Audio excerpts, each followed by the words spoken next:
I'm a nobody, baby. Light me up, pour me up, I'm gone. Got me seeing genies in a bottle. Liquor got me feeling like a wrestler. Call me Santiago. Everyone listen when I speak. Don't know shit about shit, but I know ball.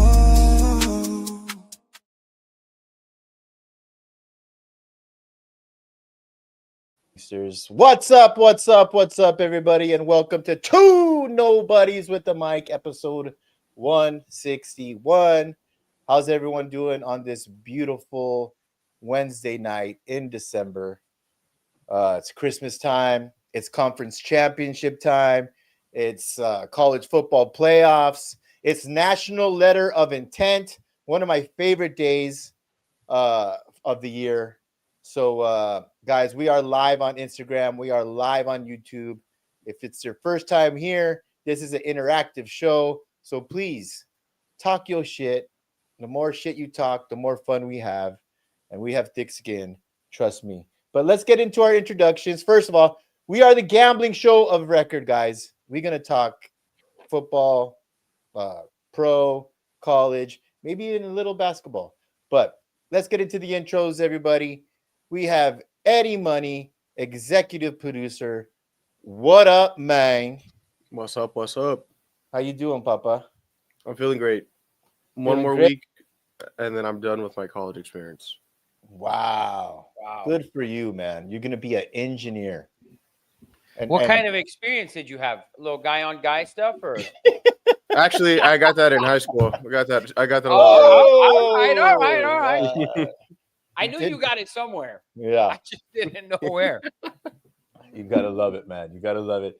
We have Hakatomi Plaza, many, many miles from me, somewhere off in the distance. What up, man? Oh, Wow. Okay, yeah. Sorry, I had it on mute. I had a burp, that's why. So I had it on mute. Oh, wow. Cough button. How's your Yeah. life, Hakatomi Plaza? What's your experience been like? I'm pretty exhausted today, so Wow. That's Wow. Get your energy up. What up, Will Hanley? Did you get your Wagyu steak yet, Will? I hope so, Papa. It's on its Thank you, way. Will. It's on its way. I sent that shit via. I would have sent it myself, but he's lying. It was all fake, Will. I It was sent all a Will ruse. It was all for clicks. It was all a ruse. Got your ass. bullshit. Will's gonna have that steak. You know, that's funny that he lives in Iowa and he's getting a steak all the way from LA. That's like it probably came from Iowa and then shipped all the way back. He probably could have had it faster. Just went to his backyard. Anyways, congrats to Will. If you guys don't know, we had a Thanksgiving giveaway. We gave away two Wagyu tomahawk steaks. Yeah. Will, when you get it, can you please take a picture of that and send it to us so everyone knows we aren't full of shit, man, that we are men of honor and we keep our word, and we sent you that beautiful Wagyu steak. So do that for us, Will. Do that. Nah, dude, it's all good, Will. Okay, should be there any second. Guys, let's introduce the guru. We are the gambling show of record, so we have to have a guru. The one that sees all, the one that knows all, the one that you guys ask fantasy, lines, whatever you guys want to ask. Rafa the guru is in the house. What up, man? What up? I should be a fantasy guru this season, to be honest. Oh my god. I mean, Eddie. it's hard. Yeah, you're whooping that ass. No, I said it. Like, your fantasy team this year is like the 85 fucking Bears. Like, Rafa forever will be enshrined. He's going to wear the vest in Castaic. There should be billboards of him. So the guy that hated fantasy football, we made him join our league. You know, we should do a fantasy football next year. Two Nobodies fan fantasy for all our guys. $1,000 buy-in only. Sorry, guys. Yeah. Oh, yeah. $1,000 buy-in for sure. But yeah, Rafa's whooping that ass. In our He didn't draft his team. It doesn't matter. Are you? How many? I made more moves than anybody. It's not even close. Not even close. I'm proud to say I took You him should down. be embarrassed that I have 3 defenses going into last week because I prep weeks in advance, my guy, weeks in advance. Wow. You see the defenses I picked up? Those defenses are for the playoffs, my boy. It's For giving the Kirby Smart. playoffs. You dumb Wow. fuck somehow didn't pick up This Rico guy, Dowdle. this guy is Nick Saban of fantasy football. Yes. No, dude, my team is the Vikings of last season, bro. We're gonna have a great regular season. And then just First get week of bounced. playoffs, first week That's of what- dead in the water, bro. That's Dead what in usually. the water. My dad every year, by the way. My dad's fantasy life is him being good all year and then gets bounced. Yeah. Yeah. I'll be right there with 100%. you, Ed. I'll be out of the playoffs for sure. That's I usually first my round MO. exit. Yeah, it's usually my MO. Well, you have a first round bye, so it won't be the first round. But guys, if you guys don't know how this show rolls, we have our first segment called You Are Fired, You Are Hired, brought to you by, I don't know, Best Butcher Shop, Nomadic. We have a bunch of guys that help us out with this show, The Farm, whoever you want it to be. But if you have someone that you want to hypothetically fire, you have someone that you want to hypothetically hire, which there are some hirings in college football, then now is the time to let us know. Give us a shout out on Instagram Live or YouTube. Eddie Money will let us know. And yeah, get it off your chest, man. Who wants to start with You Are Fired? I'll go because I got fucking two. All right. One's been bothering me for weeks, and it's just getting to a point where it's fucking ridiculous. The Clippers, besides the fact that the Clippers are fucking second fiddle to the Lakers, right? They're like the angels of fucking, of the NBA. For sure. Bro, please fire Tyronn Lue. The guy's fucking awful. The only Yeah. reason that he got a job to coach the Clippers was because of what he did in Cleveland with LeBron James. He's fucking awful. Literally, the year LeBron left, that motherfucker started the season 0-6. The Cavs said, we've seen enough, fired his ass. With the Clippers, he's 16-21 in the playoffs. They're 5-16 to start the season. He hates Chris Paul. They fucking sent Chris Paul home in the middle of a road trip. Send him home. Crazy. Because Chris Paul is a strong character, and Chris Paul will eventually, in my opinion, be either a general manager or a head coach in the NBA. And I'm 99.999 fucking percent sure that Chris Paul tried to lead this team because Tyronn Lue cannot lead this team. And that's why they had a spat or whatever, and they sat down and sent his ass home. And he didn't get released. They literally sent him home, which is totally different. So, but I think he's god-awful. I think he's an overrated head coach, and he's just trash. And the only reason he won the NBA Finals was because that Cavs team was fully healthy that year, and Draymond got fucking suspended. Draymond doesn't get suspended. LeBron doesn't win a title in fucking Cleveland. Let's be real. It happened. Facts. That It happened. Firing approved. This is way too late. Imagine being Chris Paul, one of the all-time best point guards in history, and you have to take orders from this dude, from Tyronn Lue. That it has to be. He's like, dude, I know more and have done more in basketball than you have a million times over. So 1,000% firing approved, Rafa. Let's go to your next firing. My next firing is wild. Is dumb, but not so dumb. But I know what people are going to say. I can see the other side of it. But to me, I think you shouldn't be allowed to hire head coaches in college football because I don't think you're allowed to do it during the NFL season. So because you have to go through the bullshit Rooney Rule and all those interviews, right? In college football, I don't think you should be allowed to hire head coaches until the season is over. Until that, whether we're down to the last 4 teams or 2 teams, or your team is completely eliminated. Because look at this week. This week, there's 3 head coaches that are leaving their programs. 2 of them are going to coach, which is the head coach from Tulane and the head coach from, I believe it's North Texas, right? Those teams, and of course, Lane Kiffin. Those teams are all vying for playoff spots. Ole Miss is in the playoffs. And Lane's not going to coach because he got a job. He took a job on Sunday, right? And the other 2 head coaches are also leaving their programs. They're going to be able to coach, their championship games this weekend and then possibly their playoff appearance, right? And Tulane and North Texas play each other. So one of those coaches will be in the playoff. 99.9% sure it's going to happen. So, but to me, I think they should have something kind of like the transfer portal. Like, listen, you're not allowed to move until your team is completely eliminated and not fucking playing anymore. That's what I think. But Well, I was going to talk about this later, but there is one solution. And today is the reason why coaches have to move, Rafa, because today is National Letter of Intent for high school kids. And if you don't know what that is, kids today, senior year, have to, it used to be by fax, now it's an email. You have to sign with the school that you go to. It's a very simple fix, Rafa. Move the National Letter of Intent, which there is a later signing date. Move it 3 weeks down the road, 3 to 4 weeks. That's it. I mean, how is that going to ruin a high school kid's career if you just give him 4 more weeks? Lane Kiffin had to leave, so you get to recruit and bring those guys in that you're recruiting, and that's why coaches have to leave. Look at James Franklin. If you guys don't know, James Franklin fired from Penn State. He's now hired at Virginia Tech. Virginia Tech has the 22nd best recruiting class in the country because he got hired, a month ago to Virginia Tech. Penn State, 150th, Rafa. They only have 2 recruits. Why? Because they don't have a coach. So it's a simple fix. I agree with you.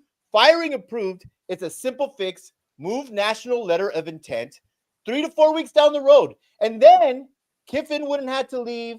All these coaches wouldn't have to leave. And by the way, Kiffin's like the only guy, and we're going to go over coach hiring, the only guy that wasn't allowed, which I'm going to go off on that a little bit later. But yeah, there's a lot to be said about that. But great point. It's all bullshit. Very simple fix.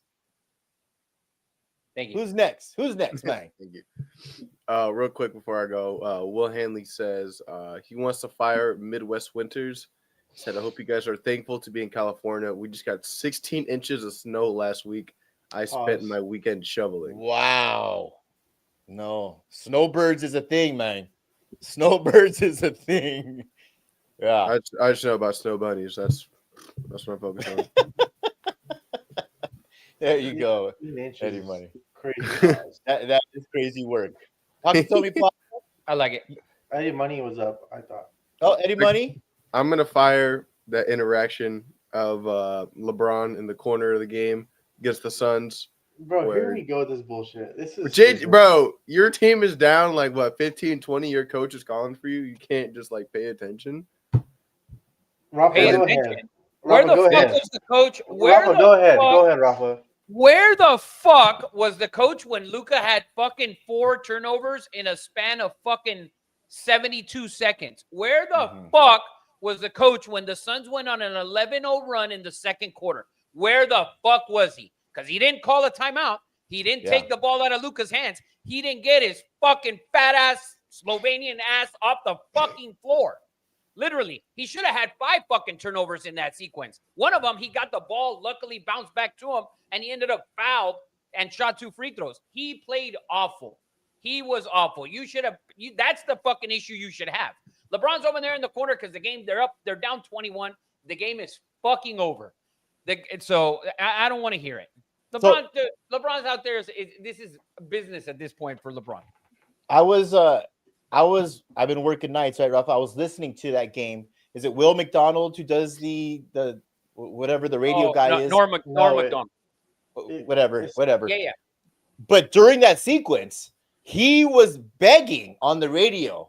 I was listening to it, begging for JJ to call a timeout. And finally, when he did, he's like, "Thank you, JJ." I was like, that's very rare for announcer to be begging. So I get what you're talking about. It was an awful minute and a half of basketball. It was insane to watch. It was literally like, what the fuck are you doing? Like, what the fuck was going on? It was brutal. It was brutal to watch. I kind of get what Eddie Money's talking about. We talk about LeBron being it's so in a fishbowl. He can't do anything. I get what Eddie Money is saying. At the same time, LeBron 22 years in a game, at the very beginning of December, it's not the end of the world to him. But it is a bad look. It doesn't look like he is, he's just a veteran. it was, and he can't do anything at this point. It's going to get magnified 1,000 times. So I don't know where. Maybe I won't fire him. Maybe I put him on double secret probation, Eddie Money. Is that okay with you? Leave it up to the jury. Leave it up to the jury. Yes. Hakatomi Plaza, any firings? I have 2 firings. Oh shit. I'm pretty upset. Okay, guys, there I said it. I want to fire SGA and his supporters. He's the weakest MVP probably in history of sports. He's not must-watch TV. If you think MVP, you think of it's must-watch TV. Have to watch SGA play. I disagree. He's bad for basketball. He's terrible to watch. Not fun to watch at all. No one likes him. And so, I want to fire SGA for his brand of basketball and his supporters that continue to support his flopping and his flailing around the NBA court. So, okay, that's one of them. Let me respond, and I'll let Rafa respond. Is the Joker must-watch TV? He gets 40 and 15 and puts you to sleep. Must-watch TV. I disagree. Joker's fun to watch. You disagree with that, Rafa? No, I agree with Jacob. Thank you. I agree with Jacob. I have trouble watching the Thunder. I do. That's the one of the teams that I have trouble watching. I cannot, I don't enjoy watching them play basketball. There is nothing to enjoy about it. It's literally dribble, push off. That's all it is. Literally, he pushes off almost every fucking time. He bumps into you. He throws these flares. He's fucking dude. It's like that's the king of flop right there. And the thing is, everyone's over it. Draymond Green had an episode the other night with the refs about SJ flopping, and it just seems like everyone's tired of it. And I don't know what can be done. It feels like the tush push type of situation. Everyone's tired of it. They should have 10 challenges against the Thunder. So you can just challenge every time. It's so bad. Let me ask you guys this. Let me ask you guys this. Does this remind you of James Harden and what he used to do and how they sort of changed the rules? Because he was doing this with the whole rip through people's hands and shooting. That was Durant who does the rip through, and they changed that rule. Because Durant would do the rip through, and in the beginning they would call it continuation and give him free throws. They don't do that anymore. So now, if you rip through, it's still a foul because he's ripping through you and you're smacking his arms. But it is a foul, but you're not getting the continuation on it. This guy's getting continuation. Okay, the other thing with Harden is Harden would bait you to get you in the air. Yes, that's different. Right? To me, that's different. This guy's not getting you in the air. Kobe would get you in the air. This guy doesn't get you in the air. When you look at LeBron and LeBron would attack you with speed. And it's like with Shaq, you're smacking him every fucking play because they're overly aggressive. This guy's or overly powerful. This guy's not powerful. He's bumping into you. Literally, he's just bumping into you. He's pulling you into him. It's not the same. Harden would get you in the air. And that was the difference. And LeBron and Shaq, they make it's like Giannis. Giannis gets down there and there's no way around him. Yeah. Right? What are you gonna do? You gotta fucking smack his ass. This guy, they're not smacking him. He's literally going by. He hooks your arm. So it's a tactic that's just disgusting, to be honest. And if you challenge in the first fucking quarter, after he's gone. 56 fucking free throws, it's like you're gonna lose your challenges. Mm-hmm. Yeah, it's boring to watch. I'm with Jacob on it 1,000%. And what's confusing to me also is the refs and the commissioner have to be seeing they have to be seeing the replays. They have to be seeing the aftermath of what's happening on the internet with people complaining, and it feels there's no answers. No one's it's just ignoring it and be all right, well, it is what it is.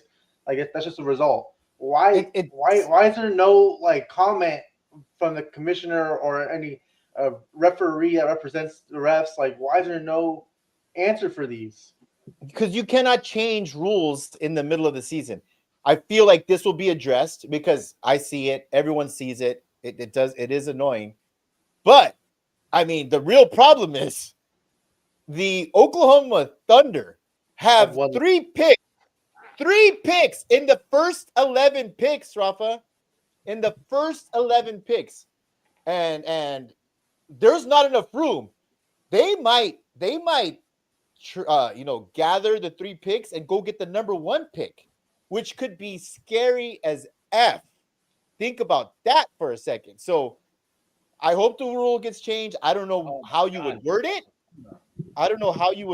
How you would fix it. The thing is, there already is a rule on flopping. Like, there's already like if you flop, they will call it against you, but they are not calling it against him, which is like it's insane to me that no one's doing anything about this, and I think it's a real problem right now. Like, if you look at the NBA internet, like, people are just losing their minds over I'm tired this, of it, and for sure. I'm with them.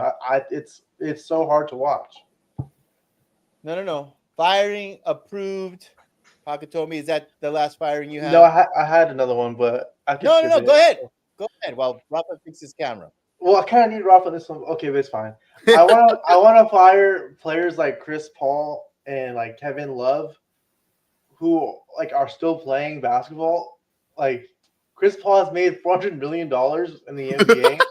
Like, you don't want to be with your family. Like, you don't want to like just be chilling. Like, you've already made almost $500 million, and like, you're old. Like, just stop playing. Like, what is the problem? Like, what else do you need to do? Like, maybe like win a ring, but you're not winning it with the Clippers. So like, why are you even there in the first place? I just don't get it. Like, he's made a ton of money. What are you playing for? I can't. So when I heard about Chris Paul getting sent home in the middle of the night from Atlanta, and people didn't know why, but Rafa pretty much explained it. I thought the same thing, Hawks. I'm like, and then they said, well, Chris Paul was with the Spurs last year and played every single game. He came out the bench. If you asked me where Chris Paul was last year, I probably couldn't tell you. I couldn't tell you. And I totally agree. Because it went through my head, and I'm like, man, he must have made some bad, money decisions. Or he hates his... I mean, $400 million. I mean, you couldn't even spend that like for generations if you tried. Like, I don't think it's that he's like out of money though. Yeah, like, I know. It's not that. Like, it's definitely just- not the money problem. Like, He just loves the game. that's the He's shit like, that I don't agree with either. He does not love basketball that much. bro.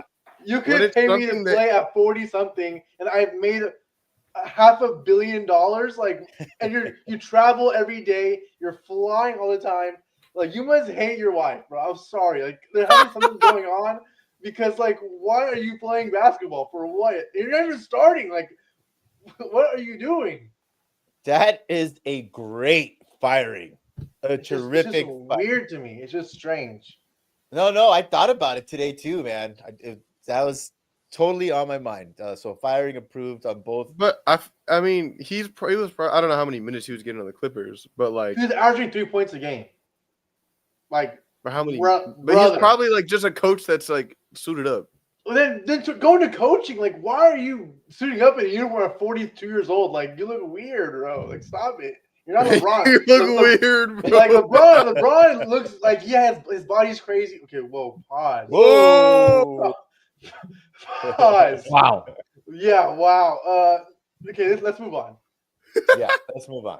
That's not. Yeah, you're burying yourself there for a second. But both great firings. Okay, first I want to go into a hiring. I want to hire myself, Bosco Ed of Two Nobodies. Wow. Self-promotion? Yes, self-promotion for saying that Drake May was going to be the best quarterback in this draft. And I got laughed at. I got It's so loud. Do not fucking let him get away with this shit. yes. You're lucky my camera's off. I'm fucking jumping out of my seat here. I'm gonna approve. I No, I feel like he was right on this one. Like, he was. no, it I has will. nothing to do with him Bro. knowing talent. He just put on a UNC jersey. No, Yeah, dude. Come on. No, I don't think so. I think he Bro, was for real on and this he one. thought I Sam think- Howell I think was he the was second for Wait, real. are we coming. gonna forget Sam Howell? I think he was for real. You know, Sam Howell is on a roster right now. They got rid of the Syracuse quarterback on another team to elevate Sam Howell to number 2. So Sam Howell's still in the fucking league. But he's still not the Shadur's a second fucking coming. starter. What does that mean? I just don't Listen. remember him. Okay, time out. I just don't remember him glazing Sam Howell like he does like you he did kidding? Drake May. What? No. And you know no. me, Rafa. You know me. I don't like any of his takes ever. You know me, Bro, he glazed that shit like a honey baked ham on Thanksgiving, dude. You know I would tell you how I feel about my father's takes. You know I'll be honest. I feel like this one's accurate. Listen, let's get back on track here. Drake May right now is the MVP favorite. Okay, Stafford had a bad game, and Drake May, 23 years old. I said athletic, and what did I say about Drake May? His temperament. He had the best temperament of all the QBs coming out of the draft. I mean, listen, Caleb's playing well.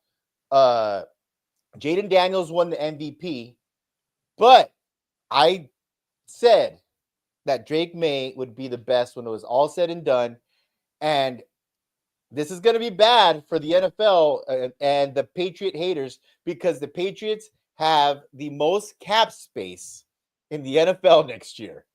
You give that guy one of these receivers, coming out of college, a stud, you give him a couple more offensive linemen. They have 10 picks in the draft. So you know what I'm doing if I'm the New England Patriots? What I'll tell you what I'm Smith? doing. I'll tell you what I'm doing if I'm the New England Patriots. I'm taking my first round pick, my second round pick, my first round pick the year after that, and I'm calling the Minnesota Vikings, and I'm telling them, send me fucking Justin Jefferson. I'm giving you this, and that, and that's the receiver you need that will be better than any guy you can draft next year. That is a Jeremiah great take. Oh, Don't say that, Eddie Money. Makai Lemon? Guys, listen, those guys are good.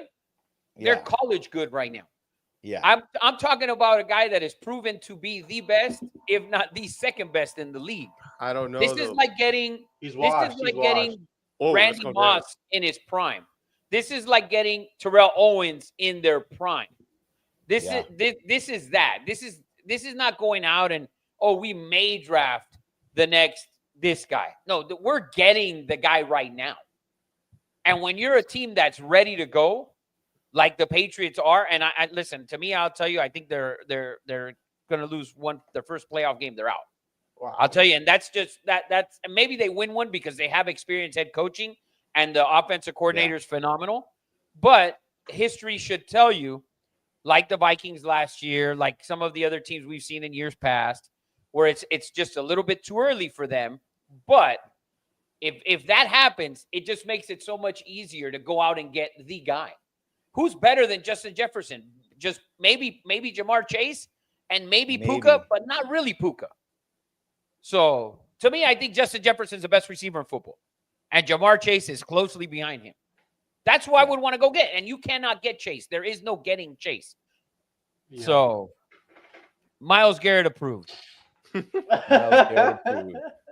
That's I will great- say you can't have Stephon Diggs and Justin Jefferson on the same team. You Well, can't then have get They're gonna Diggs out of there. Are you kidding? you can't have two Who divas on cares? the same team. Diggs is gone. Bro, you couldn't have George Pickens and CeeDee Lamb on the same team is what everybody said 3 months ago. That's facts. Guilty. So- Except guilty both of as those fuck. guys are not washed. Stephon Diggs is washed. Exactly. So why He's the playing fuck good would this year. What are you he been talking easier? about? Bro, I hope they played good. They played fucking like maybe 3 good teams. Bro, this man is. You're so. Don't even go there right now, Eddie Money. I got time. Are you today. hating on Drake May? I got time today. Hating on the Patriots, bro. Talk about 10 games in a row, bro. The only 2 meaningful games they won was the Bucks and the Bills. Okay. Well, Like listen, those aren't good I'm- teams. Like those aren't good teams in the Rephrase- playoff race. Eddie Money, rephrase that statement because all games in the NFL are meaningful. Yes. So Okay, don't think they that. only played those are the only 2 good teams they beat. Okay. Say that. Who Oh, else? time out. Time out. Time out. That was my hiring. Let's move on to my firing. We're gonna talk NFL, but we have a ton of college football to talk about, right? And we're gonna get heated on this. So let me get into my firing, okay? And if you guys don't know, put this in the clip, Eddie, because everyone thinks, what the fuck are you talking about? We do a segment called You Are Fired. This is my firing for this week. It's a hypothetical firing. I want to fire Bill Cowher, ex-head coach of the Pittsburgh Steelers, who I have a ton of admiration for and respect.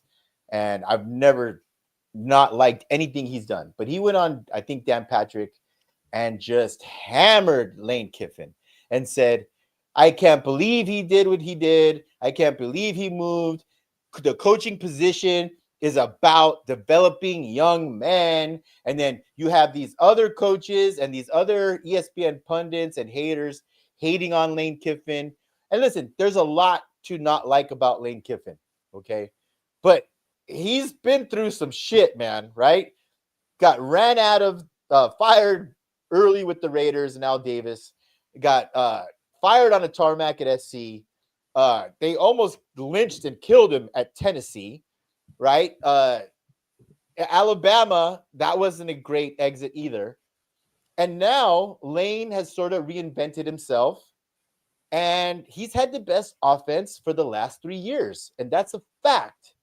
And in life, and I think I've told Rafa this, and I tell this to a lot of people, that when you have leverage in life, it doesn't happen a lot. But when you got people that want you and you're at your peak, you use that leverage and you take it. And this is what Lane is doing. You can't tell me, because the innocence is gone, Rafa. The innocence is gone from even high school. High school players have agents. You see this all the time in college now. There's no loyalty anymore. These kids who are signing national letters of intent today, they're going to play well at one school, and then their agent is going to reach out to a better school the next year. Okay? So why can't Lane Kiffin do that? This is about winning. College football is about winning now. It's a business just like the NFL. The only issue is, and Rafa's talked about it, is that they don't have contracts. And Greg Olson said it best. He did. I forget what show he went on. He said the NIL system has broken college football. It's very easy to fix. Imagine Greg Olson drafted in whatever round, had an all-pro year, right? Was just given a raise, has an all-pro year, and he can go broker another deal. That's what college football is now. So why are people hating on Lane Kiffin for when he's at his peak, for him going and taking, number one, a better job? You can't tell me LSU is not a better job. And number two, they're giving him $25 million a year to go get better players.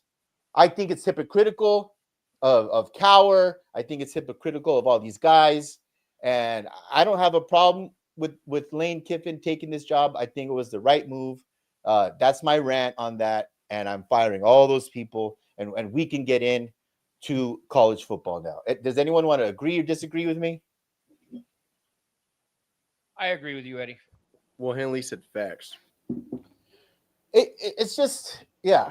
I couldn't believe Cowher said it. It just pissed me off. It's about coaching young men. No, these young men are getting paid millions of dollars. The kid from Michigan, the quarterback, Underwood. I forget his name, Underwood, $12 million. Now, before I would have a hard time criticizing kids, you're getting paid $12 million now. You are fair game. You are a professional athlete. I'm sorry. You are a pro now. If you get hired at 15 to work at Burger King and you suck at your job, you can get fired. People can talk shit to you and you're 15 because you suck at your job. So until college and the NCAA puts contracts on these kids, then don't tell me that college coaches need to have more moral standards and not leave. When you're hot, man. And Kiffin's hot right now. He hasn't been hot in the past. He has leverage, and he took it. And we'll see what he does. Whether it's going to work out or not, I don't know. So that's my take on that. That's all I got to say about that. Will Hanley asked earlier. He said, "Eddie, I see the championship belt in the back. Eddie, are you a closet wrestling fan?" I'm not. It's not a closet. I mean, both of my sons, who are actual real wrestlers, have gotten me into wrestling. I watch it. It's entertaining. Rafa can't stand it. I've never seen it is what it is what it is. It's entertaining as hell. Sonny just went to John Cena's last Monday Night Raw at Madison Square Garden. He said it was lit. He had a great time.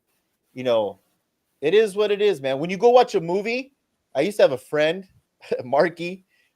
I would go to the movies with him, and he's like, that's bullshit. That could never happen. Da, da, da, da, da. Like, dude, just fucking enjoy the movie. We know it's not real. We know Tom Cruise isn't really fucking hanging off a plane and doing all this shit, you know, on Mission Impossible. We know it's fucking fake. He would go crazy. That's sort of like wrestling. Take it for what it is. It's entertaining. It's very entertaining. I watch the shit out of it. So there it is, Will. Jay Choi Golf Life on Instagram said NIL ruined NCAA sports. I don't agree with that. I don't like that take at all. Okay, well, rebut him. I mean, I feel like it's balanced out the playing field. Like, look at these teams that are good now. Like Texas Tech is a top 5 team because of NIL. Like, there's so much more parity because of NIL. Like, before it was just Bama, Clemson, and Ohio State. Like, how is that more fun than what it is now? Like, I feel like now there's a lot more teams that have a chance because of NIL. Like, there's teams that can survive because they have the money, and I feel like it's giving us a much better product. But that's just my opinion. I mean, there's positives, which you mentioned, and there's negatives, right? Before college football, you were playing for the love of the game. You were playing for school pride.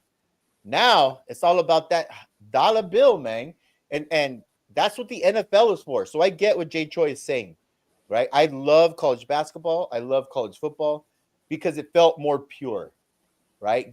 Guys bought in. You're playing for something bigger. So I get what he's saying, but you guys have a point as well. And you better get it fixed, though, because it is going to ruin it eventually. It's going to tear the whole thing down. In what way? Well, like I said, you signed a letter of intent. You have a good season, and now, boom, I'm leaving.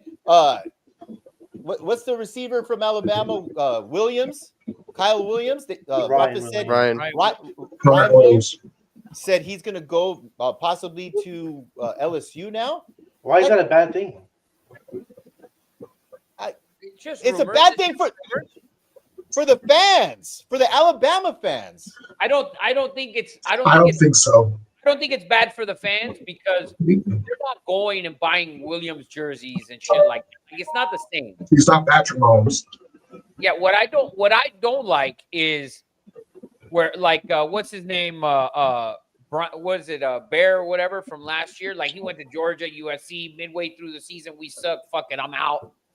Yeah. Shit like that. Like that, I don't like. I think you should commit to at least 2 seasons. That's what I think. Yeah. Jay Choi, he said heavily no more love of alma mater, heavily focused on school, who can afford the players. Amateurism. I mean, I like Ohio State, Michigan. So we're gonna say that those kids didn't care about Ohio State and Michigan. Like, I don't think that's true. Like, those kids definitely cared about winning that game. Well, No, I think they care about winning that game. yeah. You know, it's just they don't. The bowl games don't fucking matter anymore, and we still have. They shouldn't. Those shouldn't matter. Those shouldn't matter. Who cares? Those should be gone. Yeah. Well, we gamble on those though, bud. yeah. We are the Gummy Show. That's a top 5 answer of all time right there. Listen, we are the DEI show of record, right? We brought in our black friend. That's the funniest thing Eddie has ever said. Let me introduce CJ, the man, high school national champion, Division I Man. scholarship athlete at Air Force Academy. Thank you for your service, CJ. Fox News representative. This guy's doing big. God. He has time to actually come on our show and bless us for this beautiful college football analysis that we're about to do. Does So, he CJ, send a card with his intro before this? Yeah. Like this motherfucker sends in a card. These are my new accomplishments. I sent him a script 30 minutes before. These are my new accomplishments. If you can throw these in as well. CJ, did you see CJ, did you see DJ Uingalele on the sidelines at the Charger game? Clipboard in hand, no pads, but he was. Did you see it? He was there. That I was- saw him. Yeah, I was proud. Yeah. I was proud. yeah. Yes, DJ. A very famous and wealthy high school and college football player. And we're Paid all very up well. in that ass. Hands all up in that ass. All up in CJ's ass. That's real talk. All up in it. Mhm. All day, every day. Oh, CJ my hated goodness. anything out the shotgun. Yeah. But we snapped out of the shotgun. You know what? The only snap I can remember that was under the center was in the championship game, and I got fucked. I got completely submarined. Hey, whoa! Yeah, damn right you did. I got submarined, and it was just I got fucked. I got fucked. Uh-oh. Yeah, we all seen that. Only So, sat guys- under center and he got banged. Unbelievable. Yes. Let's welcome CJ. CJ, thank you for joining us. Real quick, before we get into, we have a bunch of stuff. High school national letter of intent. I just want to say it, baby. Put up the music. USC solidifies the best draft class in the country, number one draft class in the country, which hasn't happened since 2006. And they did it back to back. They did it in 2005 as well. They got some guys. They flipped a great commit from Modern Day. Real quick, Texas Wire. number 2, Georgia number 3, Notre Dame 4, Oregon 5, Texas A&M, Alabama, Ohio State, Tennessee, Michigan. The usual suspects, right? But we haven't seen SC get number one class since 20. I don't know what that means. It's usually a good sign. So I We think say it buys Lincoln, It means Rafa. nothing. Well, I'll tell you what it does mean. It's going to buy Lincoln at least 2 more years because they want to develop. Yes. It's going to. It's going Yes. to. Whether you like it or not. Because he brought these guys in. And so that, if you're not a fan of that, we'll move on. Just wanted to go over some college hirings, and I wanted to ask Rafa and CJ, Hawks, and Eddie Money what they thought. SEC hired a bunch of guys. You had Alex Golish going to Auburn from South Florida. You had John Summerall from Tulane going to Florida. Arkansas got a guy. Michigan State, that's Gerald, who I should have been a hire for Penn State, but they lost out on him. UCLA has a sort of deal with the JMU coach and Bob Chesney. Yes. Kentucky got a guy. Brian Hartline, Ohio State offensive coordinator, Yes. got the job at USF. Obviously, Lane Kiffin. And this one I really like for Cal. They got the defensive coordinator who, is under the Saban tree, Lapoy. Tosh Lapoy. Yeah, who looks like white, and he has a very Yeah, it's very Samoan strange. sounding name. Yeah. Yeah, I thought that as well. But anyways, I think he's going to be really good at Cal. And Rafa, out of those guys, does anything? I think they're all good coaches. Who has the biggest impact? And Lane Kiffin, we'll set him aside. We obviously know he's going to do well. Any of those guys stand out to you? Probably, CJ. probably. To be honest with you, probably Hartline. At Yes. Probably Hartline at Florida Yes. because I think he's going to be able to 100%. bring in. Listen, and it's going to be tough to pull anybody from Ohio State. Let's be real, but he can maybe pull a guy or two. I'm not saying he's going to go and get fucking that, but he's going to be able to get some guys, and I think he's going to be able to get guys in there. And I think it's going to be. I think next year he'll be in a bowl game. I think he'll be able to get that team to a bowl game next year. Maybe in a couple years after that, maybe he's able to compete for an SEC title or maybe a top 4. It's tough in the SEC. It really is. Look, at least this year, it was It's fucking brutal. USF. Yeah. So, I but I mean, think that's one. the rumor is, if you guys haven't heard it, Chris Henry Jr., maybe the 1 or 2 best receiver in the country, who was committed to Ohio State, is having second thoughts because Brian Hartline's not going to be there. And now Yes. he might. That's a thing. He might go Yeah. to Oregon. I heard I SC. was gonna say Brian Hartline is not necessarily more for USF. It's more of a loss for Ohio State because he's the recruiter behind the scenes. I remember seeing Brian Hartline probably 10 times at Bosco. Like he's always in the field recruiting guys. So it might not be that big of a pickup for USF, but it's a really big hurt for Ohio State recruiting wise. Didn't they lose their defensive coordinator to Penn State? How did that go?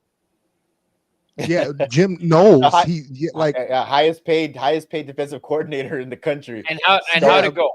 But he Not wasn't very a good. recruiter like Brian Hartline was. Speaking of Penn State, right? Obviously hired James Franklin. They are sort of, in musical chairs. Penn State's sort of like standing there like, what Fuck the themselves. fuck is going on? There was a list. Hartline was at the top of it. Now you have Jeff Brom, the coach at Louisville, who's an option. Brent Key from Georgia Tech was an option. Today, they gave Brent Key, the Georgia Tech head coach, an extension, 5-year extension. So that's off the table. Manny Wow. Diaz, Duke, maybe. I don't know if that's a thing. He sucks. Here's some. Yeah, He's garbage. Rafa, He sucks. Brian He's garbage. Dable. Brian Dable is now, they're talking because there's really You know no who they one there. should hire? They should hire the UNLV coach. I'm missing his name. Off Dan the top of my Mullen? head. Dan Mullen. They should hire Dan Mullen. I think Offensive-minded. he deserves another big time job, Eddie. 100%. Florida I should like have never that. fired him. Screwed themselves when they fired him. 100%. Give Dan Mullen another big shot, and I think he'll do well. I like that. Here's something that I heard just before the show. Big Ben came out, I think, on his podcast and said that oh my god, Mike Tomlin should go coach Penn State. Whoa. What do you guys think about They that? win 8 games. I'll tell I you love that. that shit. I always love when the NFL coaches Be come above down. 500. They'd be above 500. Whole game. Lock in 8 games, 100%. Not one losing season ever. Keep the Are streak you going, kidding? baby. That motherfucker's That- locked. I Locked. love that. That's a good one. Yeah, I love it, That man. wouldn't But be you know, bad, Penn actually. You fix State, 2 problems. did they You- overestimate the value of that job, Rafa? Did they think that was going to be the job everyone wanted? Yeah, it's Penn hard State? because it's in the Big Ten, and now when you look at the Big Ten, like it was a good job 3 years ago before they merged with SC because you were always going to be the 3rd best team. Mhm. Now, realistically, and we can throw Indiana in there now, right? Because they've done it for 2 years in a row. But it's Ohio State, and right now it's Indiana, but realistically it should be USC and Oregon right behind them, and Michigan. Yes. And then Mhm. Indiana. And then Penn State is under those guys. Like it's under those teams. It's under SC. They're under Oregon. They're below Indiana. They're below Ohio State. And they're below Michigan. So it's like you're not going there. It's like it's not a big deal. You know what I mean? Like Yeah. it's not like, oh shit, I got a chance here. No, you don't. You literally there's 4 teams better than you and possibly 5 right out the gate. Well, I Right, just like- feel like the NFL market in that area is just so much bigger than the college football market. You got the Patriots, you got the Bills. Like, there's just so many. Like, I feel like that area, that northeastern area, just cares so much more about their NFL teams that Penn State will never have a chance to really get the funding that it needs to compete with Oh Anybody- no! No, anybody. No. Not anybody. Anybody Okay. east of the Mississippi River is out recruiting Penn State just on market. Listen, you're the only show in town. You're the only show in town. The reason there's more fans over there because all those kids in the Northeast, the closest thing you have is Ohio State, Michigan. The upstate New York kids, you get, obviously the Pennsylvania high school football. Are you fucking kidding It's me? good. They're not going to Penn great. State though. Dude, Penn State is a money-making machine. Have you seen the whiteouts? That program, they said 5 years ago was bringing in $60 million alone off of Right, profits. Eddie. But I'm saying that with NIL, you see things are so much more expanded now. Like Chris Henry Jr. from Mater Dei is considering leaving Ohio State to go to USC or Oregon. That's a money thing. That's not a performance thing. He's not going to Oregon or USC because he thinks that he's going to somehow get coached better or perform better. He's going there because they're probably paying him more. So at the end of the day, when you're talking about NIL, anything east of the Mississippi River, Penn State is not, or let's even go further east. Anything that's in that northeastern area, Alabama's out recruiting, Ohio State's out recruiting, Michigan's out recruiting, Georgia's out recruiting. Like that's Penn State's not compete. I understand what you're saying. I 100% agree with you. Kent State's a cash cow machine. I agree with you on that point. Yeah. I'm just saying they're not outperforming or out recruiting based on money. Anything east of the Mississippi, I don't agree with that. No, I see what you're saying. But But it's you not know a job this. Go ahead, it's Rafa. not a job where you look at it and say, "Oh wow, I can go there and win." Yes. No, yeah, I'm sorry. They were in the but fucking semifinals last year, Rafa. yeah, They played SMU and who else? And they played It's SMU and who else? Boise They State. snuck by the way. Boise State. And they did listen. They did have 2 first-round picks on that team last year, right? Right. So it's not like the team wasn't good. Yeah. But I just think when you look at it as a head coach, right, and you're looking at it, and you're some of these guys that are out there, who am I going to have to compete against in there? I'm 2 years behind Ohio State at least. Yeah. At least Oregon, Michigan. That's in the conference. We're talking about USC, Indiana right now, right? So it's like you're literally coming in there. It's not like Lane going to LSU. LSU is a factory of talent for the last fucking 50 years. Okay? Yes. Talent flocks there, and it doesn't matter basically who the fucking coach Who's coaching? Right. It doesn't matter who's coaching. The talent flocks there no matter what, they get it. It doesn't matter who's the head coach or not. If it's Les Miles or Saban or Orgeron or Brian Kelly, it doesn't fucking matter. They get it. Penn State doesn't get it. Alabama, Kelly DeBoer could leave Alabama. Alabama's going to get talent. Yes. Doesn't matter. They're going to get it.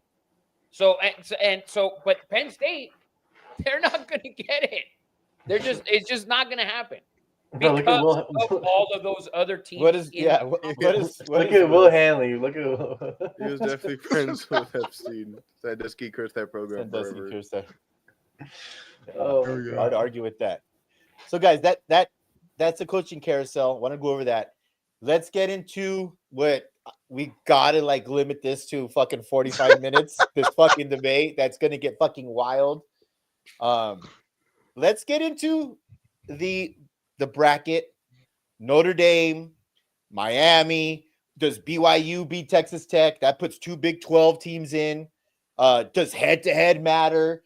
Does the eye test matter? There's so much to talk about when it comes to this playoff bracket. And CJ is a big proponent of let's do 16. I think this is everyone's just losing their shit about this, CJ. This is exactly what college football loves. Everyone's talking about it. Everyone's pissed. Why would you change it if everyone's talking about it? Let's say we do 16 next year and there's no controversy. People aren't talking about it. This is a hot topic. But this year, everywhere. Eddie, this is why I don't agree with that argument. This year, we're missing 4 teams. I think it's BYU, or 4 teams we're arguing over. I think there's 6 teams for 2 spots.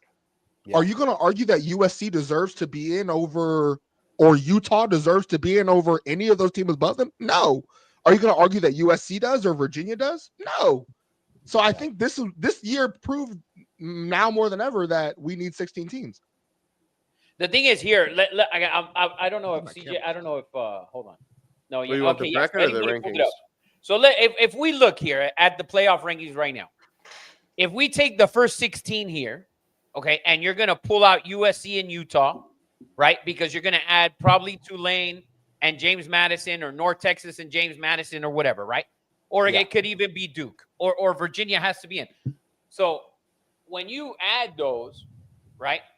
When you add those 2 and you remove Utah and USC, nobody's bitching. Like CJ just said, nobody's gonna bitch about Utah and USC being out because Nobody. Utah lost to BYU. Right. USC lost to Notre Dame. They've had some ugly games, so nobody's bitching. Nobody's gonna bitch about that if we take the first 16 this year. You remove the 2 and you add the 2 other conference winners, and nobody's complaining about Utah and USC. Nobody. So- Nobody. Not even us, Eddie. Not even us. No. Yeah, No, yeah, you I wouldn't know. make I it can't. this I can't. weird, bitch. Obviously, I want to ask Kakatomi Plaza this while he's picking his Al Qaeda beard. Assalamu What- alaikum, brother. Assalamu Yes, alaikum. yes. What is your biggest gripe right now, Takatomi? Is it Notre Dame being put above Miami? To me, it's none of that. I'm actually upset about everyone saying the same thing. Like we all understand that Miami beat Notre Dame and that they should be in. Like we all understand that. We all know that that's that's what should happen. Like we all know that at this point. To me, it's the fact that they were building up to this. Like they have been putting Notre Dame above Miami like 3 or 4 spots for weeks now because they knew that this was going to happen. Like they Yeah. were preparing for this. They had Notre Dame ahead of Miami like 4 weeks ago when I said it, and I was like, "Watch, this is gonna happen. They're gonna start putting a gap between these teams because they don't want to compare them in the end." And now it's come down to that where they are comparing them in the end, and this is like the nightmare scenario. And like we all understand that Miami beat Notre Dame, head to head should matter, but at this point they don't give a fuck. So like I don't understand why we have to be so enraged with it because we all know that they don't give a fuck. So it's like at this point, it is what it is. Like we can't do anything about it. They already at this point in their minds, it's made up. Notre Dame's gonna get in over Miami. Like there's no argument about it. They're gonna get in no Are you matter sure? what. 100%. But if Like, you want The thing to, is, I'll tell you And you why. don't, do you think that they don't? Do you think that they don't flip at all? no, because they would have Because I already don't- done it. They would have I- already done it. To me, the Go thing ahead, is, Rafa. to me so when you I try not to listen to a lot of these fucking people, but when you look at shit like when you watch some of the shows on that pop up through social media and shit, where they say, oh, this game should, this loss is bad for this team. Because it used to be like that in the BCS. When XYZ team lost after you beat them or whatever, now your win doesn't look as good. And I think the playoff committee should take some of that into consideration. Where it's like, listen, put in some sort of system where the games that you play outside of it matter. Because it becomes a circle of this team beat that team, this team beat that team, and so on and so on and so on. And at the end of the day, Notre Dame played Miami in week 1. And 3 or 4 weeks ago, I said it, and now I've Thank you. completely flipped on it. Thank you. But I said 3 or 4 weeks ago that to me, I thought Notre Dame was playing better than Miami. Now, listen, I wouldn't make a case for Miami if Miami would have gone into Pitt and barely won the game. Pitt scored a touchdown, I believe, in the first quarter. They didn't sniff the end zone the rest of the game. Like, it wasn't even close. Okay, they dominated. They were dominated in that game as they were dominated by Notre Dame. Both played at Pitt. Okay, but Miami beat them by a couple more points. They dominated more on the defensive side of the ball than Notre Dame did. I know Pitt got a late touchdown. Miami didn't allow a late touchdown. They also played Syracuse. I believe they both played NC State. Miami annihilated NC State. It wasn't even fucking close. So, like, those things should come into play. Texas A&M losing to Texas, back in the BCS days, that loss would affect Notre Dame's numbers because Notre Dame lost to A&M at home, by the way. That alone in the BCS days would have flipped them completely. Just bam, quick flip. Because Notre Dame, A&M was dominated in that second half by Texas. I don't know what you saw, but they were. Okay, so are you valuing, you're not valuing their wins, you're valuing more their losses. And if you're going to value losses, if you're valuing losses, then you should have Texas in over Notre Dame because they lost to Ohio State. No, I have Texas out because Texas lost to Florida and Texas has 3 losses. I don't understand why that's so hard to understand. Texas has The Florida loss.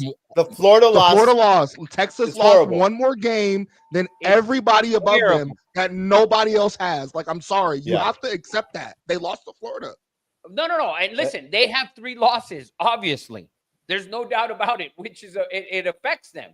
But if we're valuing losses, they lost a game against the number 1 team in the country who's been number 1 since the week that they were beat on the road, and they lost by 7. And I believe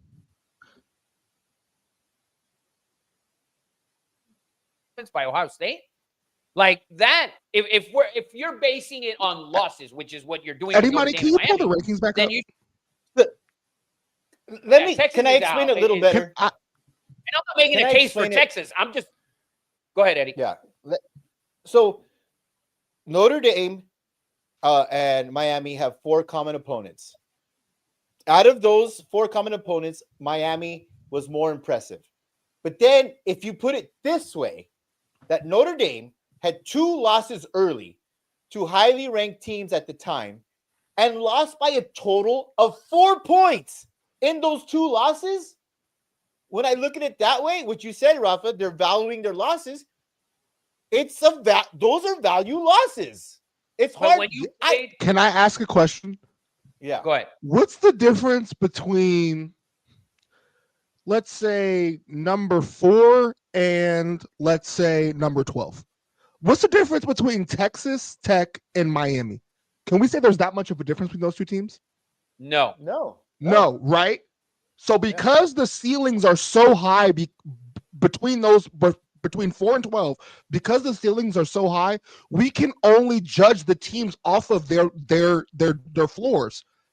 Like Texas Tech and Miami is a wash today. Like I think that's a less than a 7-point spread. So if all the teams in that range are so close, and you can even go down to like USC, like those teams the margins are so close. We can only judge teams based on their floors. Texas has the worst floor, being that Florida loss. So we have to judge Texas harder. Oh, Will Hanley said, I would have bet my left nut Texas was going to be in after beating A&M. Thank God the committee isn't a bunch of homers. Listen, when Sarkisian came out and said they deserve it, like they went out and lost to Texas or to Ohio State, the number 1 team in country, by a close game, by a touchdown. It's the Florida loss, which was Archie Manning's first road game in the SEC, and I said it was going to be difficult. Just like Ole Miss, that Florida loss screwed Ole Miss last year. So I get, as much as I want to see Texas in, I want to see Texas in because I think they are a good football team. But you can't put them in, you know. Let's move on to this. I'm not making a case for Texas. What I'm saying is, if you're valuing Notre Dame's losses, then Texas's losses have more value. They lost to Ohio State. Not You the can throw- Florida because one. they lost Listen, the Florida one was on the road at the Swamp. Fine. Let's throw that out because Florida's a bad team. Okay? They're a bad team. Although they should have been a good team and they were ranked early in the year, but they ended up being a bad team. They went on the road to Georgia and lost. Okay? That second half was god-awful. They were in the game in the first half. The second half was absolute trash. Right? So, but when we look at their 3 losses, they're 1-2. Okay? They lost. They played the number 1 team in the country, or currently number 1, and I think they were number 2 or 3 at that time. And they lost to the team that's currently number 3 or number 4 in the country. And I believe they're number 3. So they have 3 losses, and 2 of them are to the 2 of the 3 best teams in the country, in Georgia and Texas. Those are the 2 teams that they lost to. So they had a fuck-up game against Florida. That's fine. All right? That's But not fine. It's not fine. That's not fine. That's not fine. Listen, That's not fine. Notre Dame played 3 ranked games. 3. They're 1-2. Miami played 3 ranked games. 3-0. And Okay. Texas Lost by 4 points. Like 4 points. They In 2 still only played 3 ranked games. That's Literally. who's on their schedule. They can't poof like, oh, let's put Alabama, Georgia. Like Listen. they can't do that. Let's move this conversation forward. Where do we see? Let's talk about BYU, right? Eddie Money, you wanted to talk about BYU The versus games, yeah. Texas Tech. It's a replay. This might be the most important game because if BYU somehow beats Texas Tech, you have 2 teams that are ranked high, and you're going to see 2 teams from the Big 12 get in this motherfucker. Oh, And- Like it or not. And Alabama might Out. be gone. Alabama's not out if they win. If they win, they're in. Well, if they win, They're in. they win. For me, it's that game is key, but it's simple because if BYU wins and Alabama wins, guess who's out? Notre Guess who's Dame. out? the fucking leprechaun fucking faggots. They're out. They're out. They're out. So all those fake ass fighting Irish fans that you don't know shit and you might cheer for them because your grandmother and your mother are Catholic. That's it. Because you don't know anybody who ever went there. Except for Well, lovely Rick for them, they don't plan a conference, so they get to watch at home and watch all the games at the same time Yes. and be prepared. So If you drink Irish whiskey, that automatically makes you a Notre Dame fan. yeah. I'm drinking. So if right now, by the BYU way. BYU wins, Notre Dame is out. As long as Alabama wins. To me, if Alabama and BYU both lose, which they're both underdogs, then that opens the door.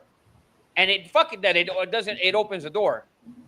How much does the committee drop Alabama to let Texas in? Because Miami will be in for sure if Alabama's out. If Bama's out, that's wrong. If Bama's out because they lose, Bama that's loses, so they're wrong. out. They're I don't- done. No, Whether they you like it should or not. That shouldn't They're be the case. That shouldn't be the case. I don't think so. I don't think so. You're gonna punish them for going to a If they- conference if they- championship. If it comes to a 3-point game, the last second, I just don't see how you can keep. But they Bama out. already If beat it's a- Georgia. How is that fair? Exactly.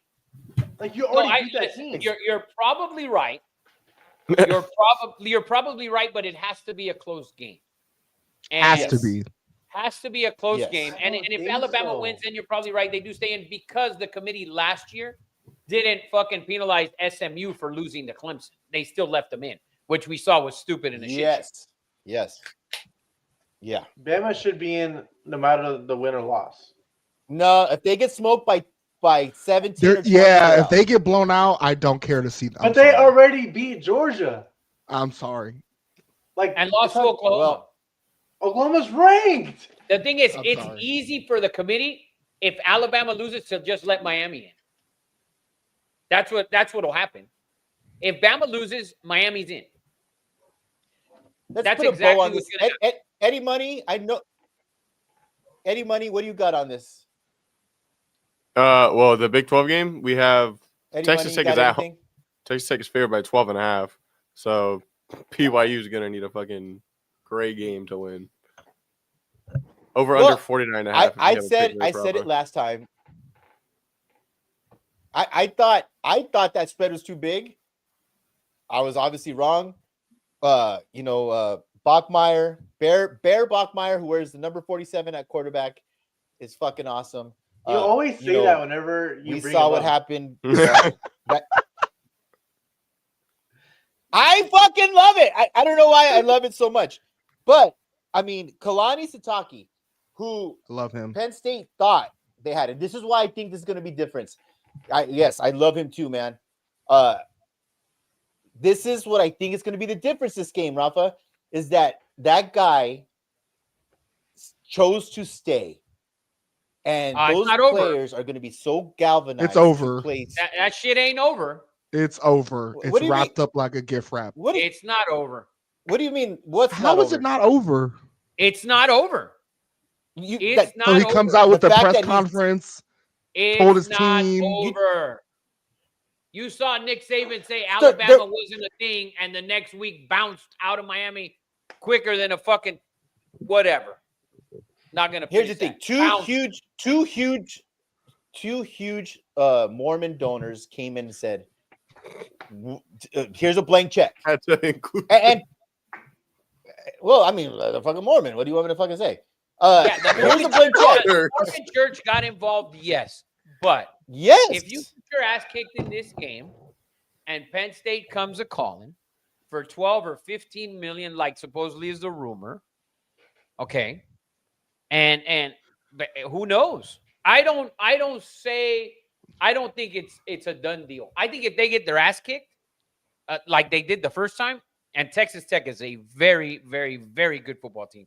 I think if they Yes. get their ass kicked in this game, I could see him on fucking Monday in fucking up there in Happy Valley. And he would deserve more hate than Lane Kiffin does for leaving. I don't to give a LSU. shit. Who cares? It's He fucking deserves more BYU. hate. He would deserve more hate. He came out with the press conference. He told his team, Yeah. and then to leave. Yeah, that's Look at Gla- my camera got so pissed off of your bullshit that it just shut off. It said, "This dumb motherfucker, dude." All right. So who do you have? Go ahead. I think Texas Tech gonna kill them. Go ahead, everyone. You think they cover? Really? Yeah. Yeah.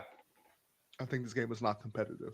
I think Texas Tech is that good. Have you watched them play at all? They're pretty good. Yeah. Yeah, they're Dude, very like good. they play defense, they Two can great score. running I feel like backs. they can score like Yeah. at will.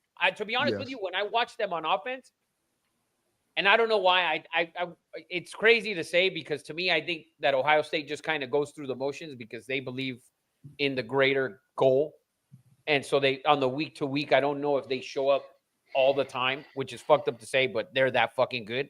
But when I watch Texas Tech on offense, I feel like they're offensively hit on all cylinders a lot more than Ohio State does, or even Indiana or any of the other teams. To be honest with you, I feel like they just come out every week and they're fucking hitting on all cylinders. I really do. I feel like they have that confidence. It's a well coached team. It's a phenomenal football team. Yeah. I really believe that. It To is. me, I have them as my dark horse to win this whole fucking thing. I love it. Woo! What are Love the? it. Can we Tech get? can win Can the we, shit. can we get? Can we get that pulled up? Any money? Can we get like the odds on to win it? Texas Tech ain't winning the damn thing. I'm letting you know. Oh wow! Wow, you a hater, Wow. man. Just letting you know. When them big boys in Well- the trenches start leaning on them, I'm sorry. Well, we could talk about the other games first, So- real quick. Yeah, let's talk about the other games. We're not Yeah. going to go over Troy against JMU, although JMU 23.5 point, a favorite. That's on Friday. We have North Texas going against Tulane. That's also a meaningful game. Tulane plus 2.5. I want to see. I haven't seen that quarterback, Drew Mustamaker, whatever his name is, who everyone's saying is the next Tom Brady. The dude could sling it. He has 6'4", 211, 3,800 yards, 29 touchdowns. I haven't seen this kid play. I've heard a lot about this North Texas quarterback. Hopefully I get the chance to watch that game. You have any feelings on those two games, Rafa? There's not a lot of college football games. We could roll right past it, but I'm just wondering if you had any picks. To me, I think Tulane. Listen, when Red Sclaps, the quarterback there, who was at BYU last year. To me, when I look at this game and the other game, you can forget about it. The James Madison game, I think they win, and they're going to be that one team, that other team in. This game right here, the North Texas Tulane. For me, I would value this game if I'm the committee. Both of these teams are ranked 24 and 20. I would value this game more, especially if Tulane won this game, who was ranked at 20, beating the number 24 team, and vice versa.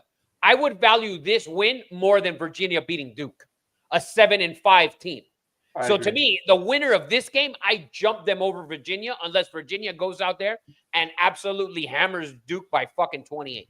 If not, I say fuck you, ACC, and I throw in these guys, either Tulane or North Texas. That's my take on this game. That's a great point. I second That's that. a great take. Rocha said Because- Great Tulane fucking beat take. Duke as well. These two teams, right? And Tulane did beat Duke, right? Yeah. So so that's what I think. I think the winner of this game, I think they should be in even over the ACC winner, unless Virginia just absolutely comes out and just hammers them. Puts the fuck to him. Oh yeah, puts a fuck Put to the fuck Duke. to And him, I don't know Rafa. if that's gonna happen. I don't know if Virginia's only favored by 3.5 over under 57.5. That's so Virginia's not embarrassing. impressive. That's so Virginia's embarrassing. not impressive at all, and I think they beat Duke by No. 17 earlier this year. The ACC should be punished Yeah. for how bad they are this year. What do you want them whipped?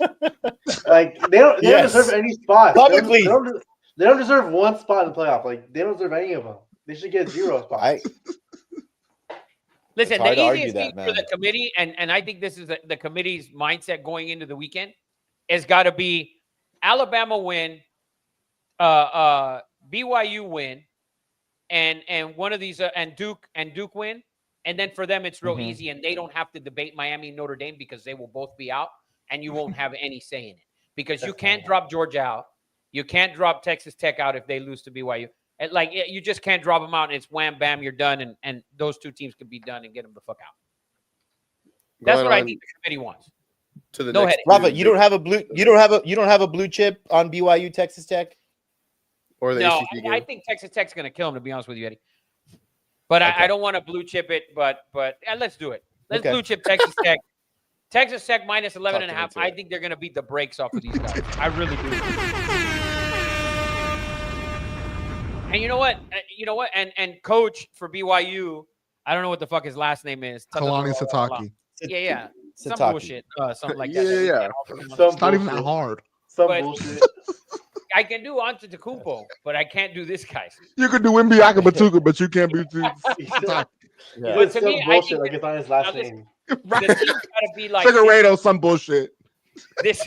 His team's got to rally around him. And he came out and said he's staying and blah blah. That's got to do something for the team. But I just think Texas Tech is so good that I don't know if it will be enough to rally the BYU. Yeah, that was my point, man. It's gonna galvanize him. He's saying, "I'm staying with you, soakers." We're staying, Matt- man. together. Matt keeps saying Moana's the daddy in the group chat. He said it like 3 times already. I don't know what that means. He said it already about the BYU coach. He keeps saying it about the coach for BYU.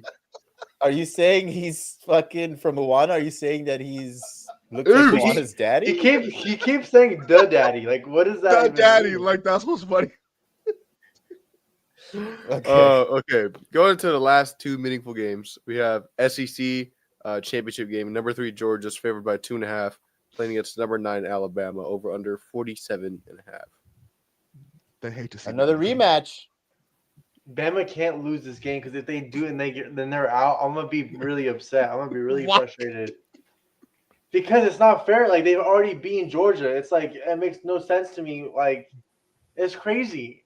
If they lose and they're out, like it makes 16 teams makes this problem very simple. yeah, but that's not happening We don't next year. What do you either, think? so What do you think? Oh, it about definitely this, can happen next year. It's not going to though. That's the problem. Eddie? What do you think about Right. this game? Oh man, Kirby. Unfortunately, I want to hate on Kirby, but he is the best coach. in He college barely football beat right Georgia now. Tech. Like, what are we talking about? Give me Georgia Yeah, second for half. 2 years. That game's crazy every year, I feel like. 2 years. 2 years. He should have got beat by Georgia Tech. But you didn't. I think that defensive line of Georgia has been inspired. I think Gunnar Stockton is a dog. He's a dog. He is a Baker Mayfield-esque, if you will. And I think that team is getting better and better and better. That's how I feel about good coaches. You find out what works, what doesn't work. You focus on what does work, and teams get better. That's what good coaches do.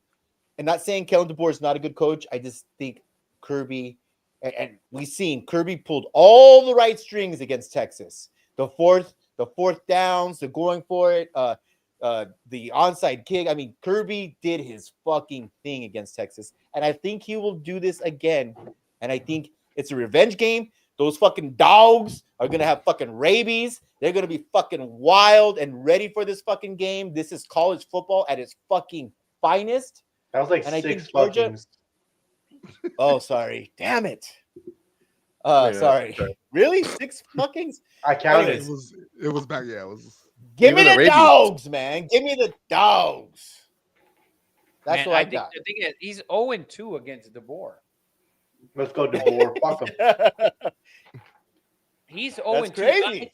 Listen, I like Ty Simpson. It's just there's certain throws that he makes that just bug. No, the- Rafa, don't do that. Don't do that. Dude, does don't he do not? that. There's not No. throws that he makes. Those Ra- bug the fuck out of me, bro. Rafa, he's the only thing on offense they have. Like Matters. That's the problem. Yes. That's the problem with Alabama. But They that's can't run the not- ball.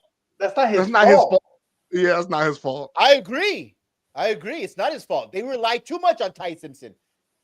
That Alabama team relies way too much on Ty Simpson, and they cannot run the fucking ball, The ball, which plays and that's why they're into gonna lose. yeah. But what do you got, Rafa? Oh man, I don't. Dude, Put This him is Kirby Rafa's wet Smart. dreams. Put him Kirby Smart. Put him Kirby Smart for Rafa. it's because I love Kirby, man. I love Kirby. He struggles against Georgia. It's just I mean, against Yeah. Alabama, it's just year after year after year. I'm gonna have to lean on Bama here, Eddie. I'm gonna Yeah. go Bama. I'm gonna go Wow. Bama, man. Wow. I'm gonna go Bama. Listen, you've lost this guy twice now in the last 2 years, and you struggled with Alabama for years. And everybody said, oh, it was Nick Saban. Well, it's obviously not fucking Nick Saban. It is Nick Saban, but it's also not because you're losing to this fucking turd, and you've lost Hey, twice he's already. not a turd, all right? He's not a No, turd. he's not a turd. He's He's not a turd. third man. He's just a little sad. Yeah, so dude, I don't know, man. I'm gonna go with Bama just because I feel like Kellen DeBoer's got his number, which is crazy to say, He's but out- I'm he's gonna out go. I'm gonna go with before. Bama. That's a wild take. I love it. I love it. That's not wild. Let's move Yes, on. that one. That's the one. Anyway. That's the the one. one. That's the meme. baby. I That's love the it. I meme. love it. Eddie Money, let's move on to number 1 versus number 2. Who thought Kurt Signetti, My Super private Bowl. private eye detective in the 1950s? Real quick before you is- go on, Yeah. Rocha said Bama looked bad against Auburn. I don't want to see Bama, who lost to Oklahoma, in the playoffs. He said he'd rather see makes Miami. No over there. sense. That makes Oklahoma's no in the sense. playoffs. Oklahoma is a dominant, like a defensively dominant team, probably the most defensively in the dominant team playoffs in the country. also. 100%. If Oklahoma makes it Defense in, wins championships. they will be out. Yeah, but their offense is dog shit. Oh, It's They hard. won't You score. were Mr. Matisse, John Matisse, whatever his name he is. was, You Yeah. were John just Matisse. glazing him. I was. Glazing I him for like was. 8 No, I was. games. I was for 6 weeks, and I I've don't know. watched I them think for it the was more last than that. 3 or 4, and it's bad. He It's got hurt, man. really bad. He got You got a hurt. bad thumb. All right. Big Ten championship game. Yeah. Number 2, Yeah. Indiana plays number 1, I'm Ohio good. State. Good Ohio job. State's Good favored up by with him 4, getting hurt. over under 47.5. But- I got That- Ohio State. My dad is behind a lot. He's so behind. 'cause he can't- You were behind, Dad. Sorry, you were talking, and anyone was talking, it was a whole thing. My bad. He's- All right, I'm gonna line, Eddie go. Money 4? What's up? What's the line 4? 4. Ohio State by 4. Dude, I think I watched Ohio Indiana play twice already. Can I say I'm not impressed? What? I'm not impressed. I'm not impressed. Give me the Buckeyes to cover. I'm not impressed. He's not gonna explain what he's not impressed about. They beat the shit I'm out not of Yeah, impressed. what is it? What What is it, Rafa? shit out of everybody. they Fucking play. everything. It's Rafa, fucking what's everything? Just name one thing. Is it like is it the Cuban? Is it the Cuban quarterback? To me, the quarterback play didn't look great when I watched him the other day. I felt like he Because missed it's throws. I felt like, and it was against Purdue. Yeah, he didn't look good. Like he didn't look good. They won 50. Gosh, they look terrible in their 56-3 win. No, but he looked Yeah, bad. he didn't look He good. looks bad though. He did not look He- good. His numbers He weren't didn't good. look good. His numbers weren't good. No, I'm No, trying he to- didn't look. I trying feel to like poke the bear. this is the worst number 2 team in the country in a long time. Wow, Rafa, you can't say I'm that. dead serious. don't I you think can say I think that. they're gonna lose this game. Rocha said that was his Manti brother. Te'o's Notre Dame team was, I mean, not very good to me. Hey, take it easy on me, Come all on. right? Take it easy on me. Listen, Then he I put his think- life on the line out there, okay? I'm gonna put this out there. I think that Ohio State's gonna beat them, and then I think Indiana, if they face one of the SEC teams in the playoffs in the first round, I think they're out. Well, who would it be though? It Who? doesn't fucking matter. The only team they're beating out of those teams that are in the playoffs right now are fucking are James Madison and fucking Tulane. So if they play Ole Miss, they're losing to Ole Miss. Oh, are you kidding? They're gonna Without- get their nuts kicked in. Please, we don't Rafa, even know Rafa, who the coach is. You are No, being ridiculous man. now. Rafa, you're being ridiculous now. You're being He's being ridiculous. stupid. Listen, All right, Okay. maybe they beat A&M and Ole Miss. listen. Indiana did barely beat Penn State, but you can't Yeah, change no, the fact that's that it- different. That's on the road. They Yeah, haven't beat yeah. Penn State since fucking 1902 or whatever. yeah, Like stupid shit like that. That's different. Like Matt's that just shit- rage baiting. Matt's rage baiting right now. He's being he's just Indiana rage should be baiting. ranked below Oklahoma. So listen, Indiana, and this is because I watched. It's a show called Pre-Draft. That's my thing. Indiana has 2 first-round corners. They might have the best linebacker in Surratt. They have NFL guys this year, okay, on defense. NFL guys. And I believe they have the number 1 quarterback in the country, Heisman Trophy winner, lawyer, whatever he's going to be. This team has talent, Rafa. This team has talent. They went out and spent money in the portal.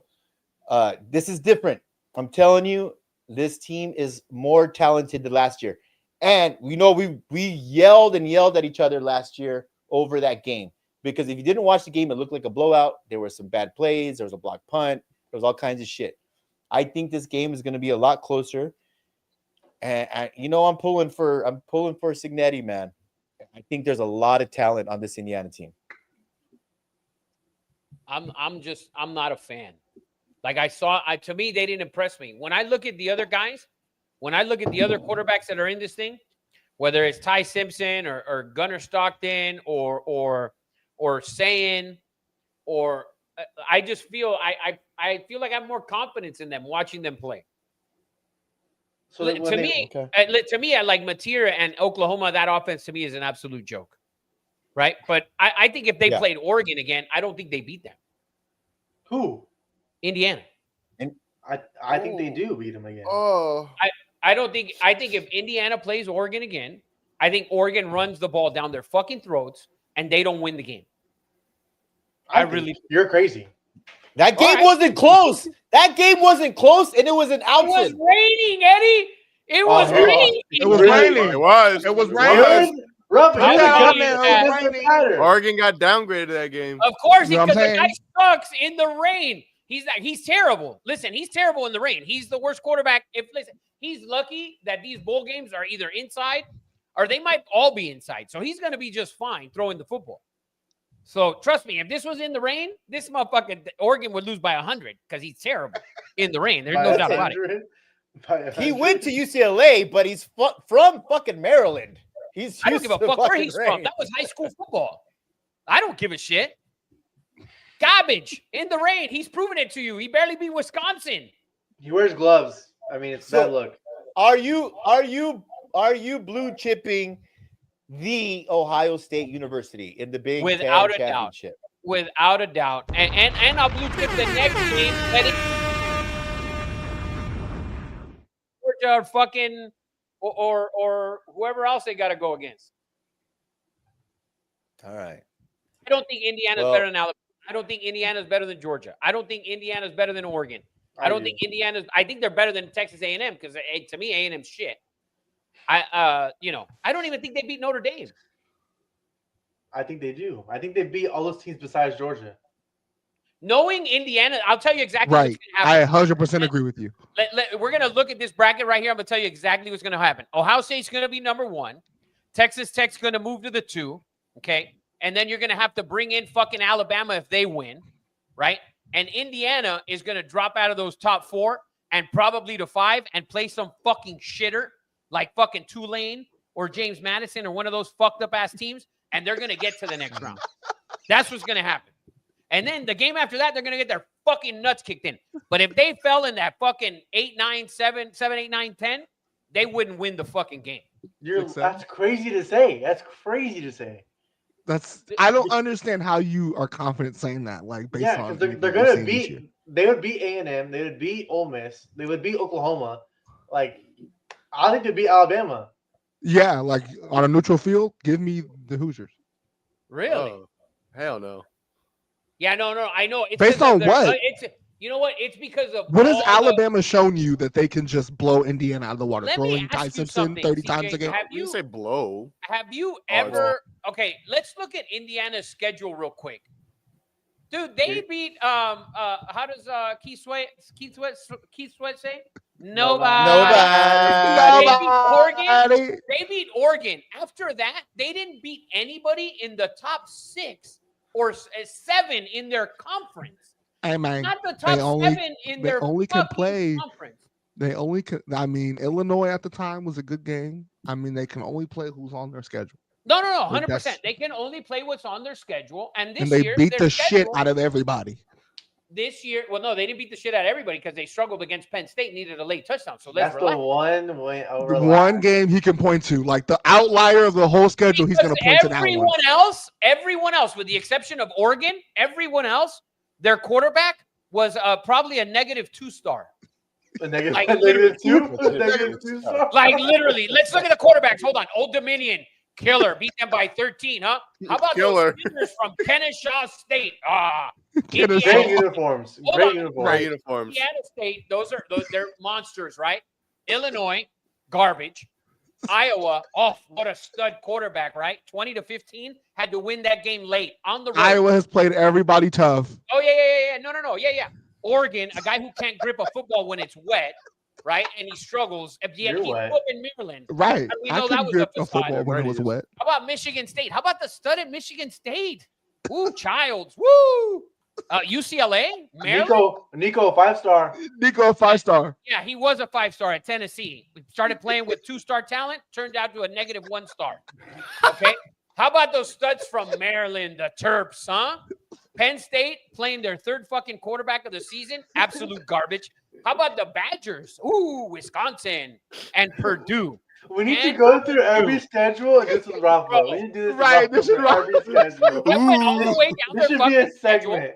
It Bro, should be a listen, segment right you want to here. hear the rankings in the Big Ten? The only team they played that's in the top 7 is We none. can see it. In Oregon. That was in.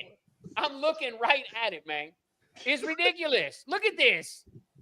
Look at Bruh, this it's shit. Who's on? It's so you This would is the have guy a we're point. making the number 1 You pick. would He have a scored 300 point. yards once. You would have a point if there was a bunch of like shitters on this, but they're blowing everybody out. Like I don't know what you want Right. them to do. Listen, they're blowing everybody out because they're playing shitters.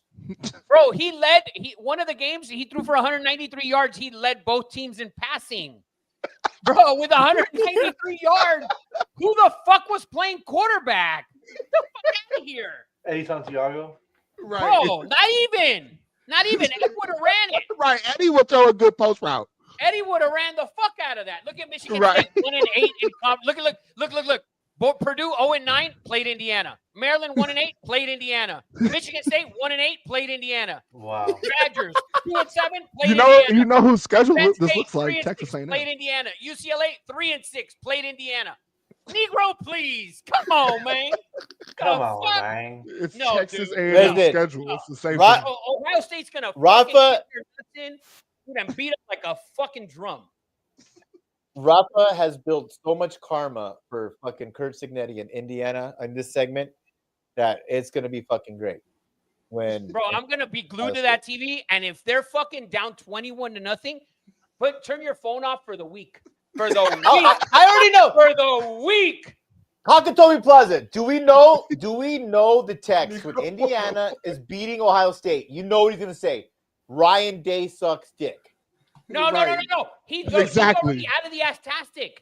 He's already out of the Astastic. Okay. If Indiana beats them, I will consider them and I will apologize to them like if they were fucking good. But when I look at this schedule, my God, Yeah. get the fuck out of here. Heartline is coaching, correct? Heartline will be there. All I know is that if Ohio State is up 21-0, all I'm gonna see is a text from Rafa saying, "Bah ha ha ha ha ha ha." Bah, ha, ha. Non-stop. That's his like Bro. go-to text whenever like our take is wrong. Bah, ha, ha, ha, ha, ha. Like he's All a right. fucking villain that he is. Yeah, Bro, like, they're that's gonna his go go-to. non-stop. And if they We don't- win, they're gonna win because of a Cuban. So it's a win-win for me. It's a, yeah. DEI. DEI. Hey. Yeah, baby. And that's a Negro Copa 4. I Rafa. can see him dancing. I don't give a fuck about Duke, fucking Virginia. I don't give a fuck. We're not even covering that fucking game. Dark Hey, Sweet. but we got to shout out our boy Drake Metcalf, who's playing in the championship game. Shout That's out to our boy right, that's Drake, right. friend of the show, That's right. That's playing right. for an ACC championship. There you go. Shout out Dark to Sweet Drake. said we need a 16-team playoff, 10 SEC teams, No, fuck Clemson, that. Big 12 winner, Big 10 winner, Tulane, ACC winner, and Notre Dame. That's I love it. hilarious. That's actually I really love funny. it.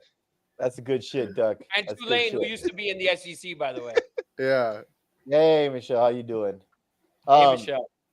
Let's reset. I'm gonna go try to reset my internet.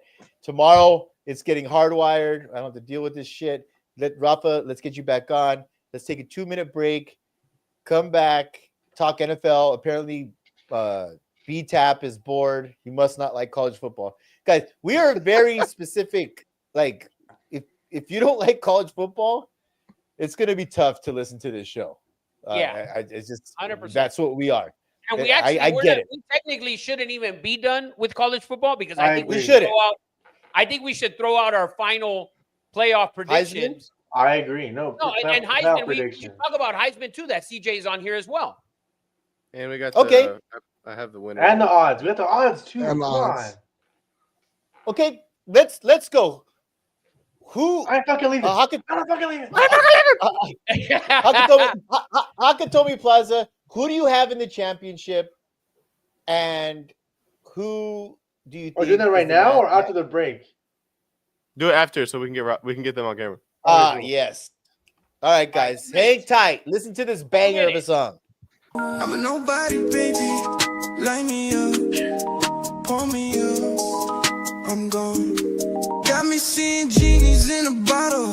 Liquor got me feeling like a wrestler. Call me Santiago. Everyone listen when I speak. Don't know shit about shit, but I know ball. Call me the guru. Bells coming ringing when I'm winning. Come on, I told you that's who. Specify, do it live. I told you. Hey. Always coming with the heat, Riley with the facts, Jax, let them know. Eddie Money, Luke, CJ, replay my parlay, hitting when I don't even know. I'm a nobody, baby, light me up, pour me up, I'm gone. Got me seeing genies in a bottle, liquor got me feeling like a wrestler, call me Santiago. Everyone listen when I speak. Don't know shit about shit, but I know ball. Call me the guru. Bells coming ringing when I'm winning. I told you. Don't be the guy. Don't be a loser. You know why I'm a nobody. Didn't even try. That's on me. I am that guy. Talk my shit. I said what I said. So many hot takes, mic glowing red. Everybody wanna be about it, I doubt it. Get money, motherfucker, no questions about it. At the win, not complaining about it, we win. I'm a nobody, baby. Light me up, pour me up, I'm gone. Everyone listen when I speak. Don't know shit about shit, but we know ball.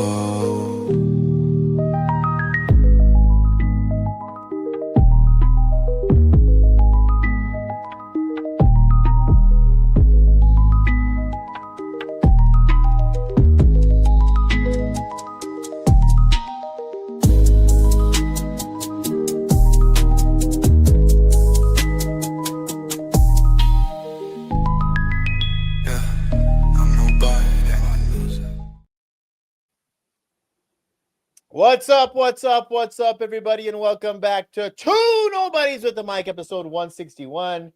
Guys, we just did an hour and 35 minutes on college football, and we ain't even done yet. This is Sorry. for the hard man.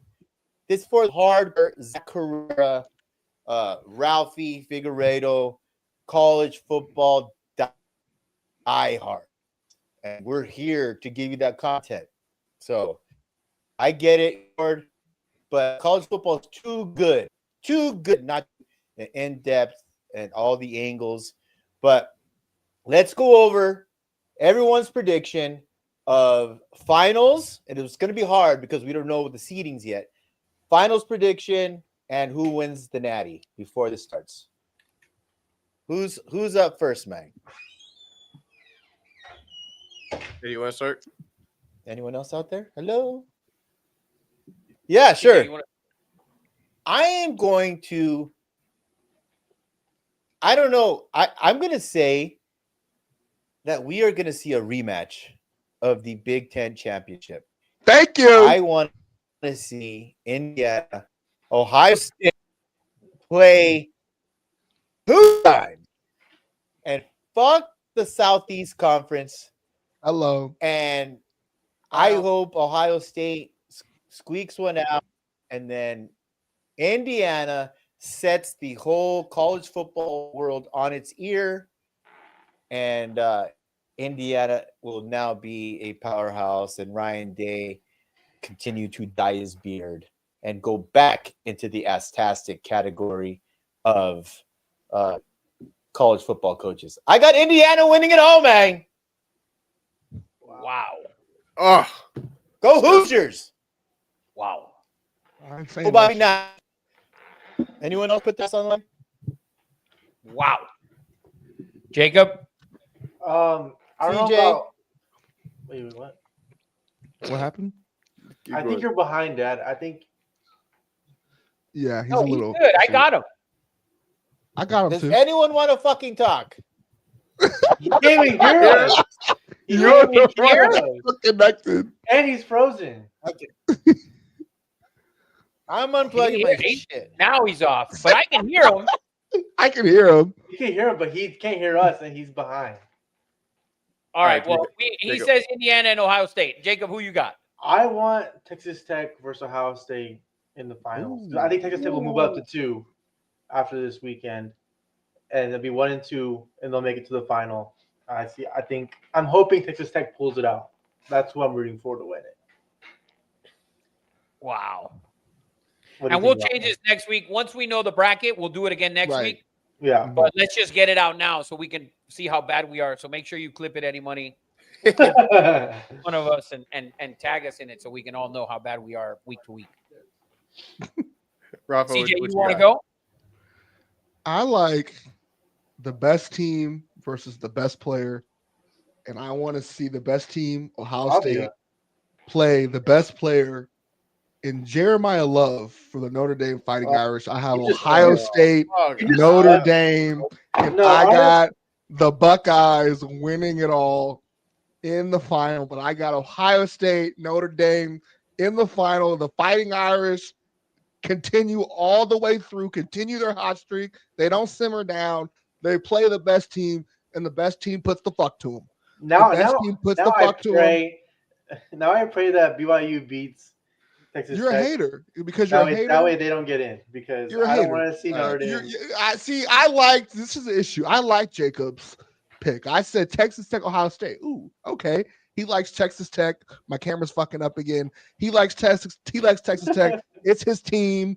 That's who he and I come out with who I love, my ride or die, and he just hating. He's a hater. I just you picked the worst team out of all the teams you could have picked. You Why? picked Notre Dame. Who did TJ take? You Notre picked Dame, Notre Ohio Dame. State, but he took Ohio State to win.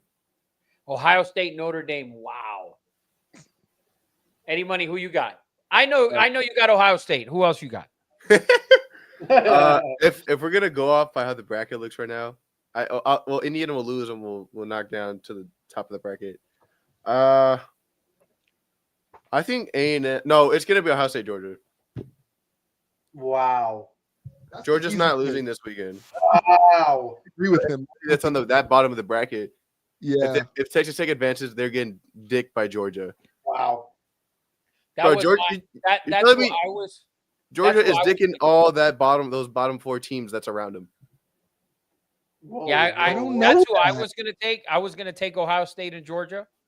So, but But- since Eddie Money took them, I'm gonna go with it. I'm gonna go opposite of Eddie Money this week, and then we'll reconvene next week. But I'm gonna go Ohio State and Alabama. You're Ooh. such an the ass. thing is- You're an ass. You're an ass. Yeah, like, I don't like You're him. an ass. I really don't like him. I'll tell you what. The thing is, when I'm looking at the bracket right now, I'm looking at it because to me, I'll be honest with you. I think that, and I hate that they're at 5. They're sitting at 5 right now. Because to me, I think if Oregon was on the bottom, if Oregon was 6, I would take Oregon and Ohio State because I think Oregon's going to be able to run the football and play phenomenal defense on that bottom of the bracket. When they're at the top of the bracket, and they're going to have to try and run the ball against Oklahoma in a potential, semifinal game or whatever, because Oklahoma's not going to move from 8.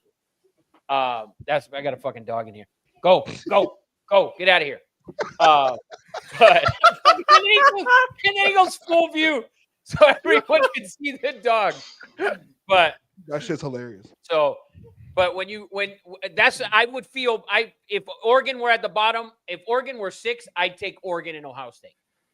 Really? It's so Yeah, it's Oregon so at the bottom interesting changes the how- whole thing. Oregon at the bottom Why? changes the whole thing. But the Why? fact, They're like the most like explosive team. They're so dynamic. The yeah, thing is, According to I think- Rafa, they suck. Listen, I think they're able to run the ball, and when you need to be able to run the ball here, you're gonna need to be able to run the ball and play defense, and I think they can do both. The You problem picked is, Bama. listen, they're on the top side of the bracket, though.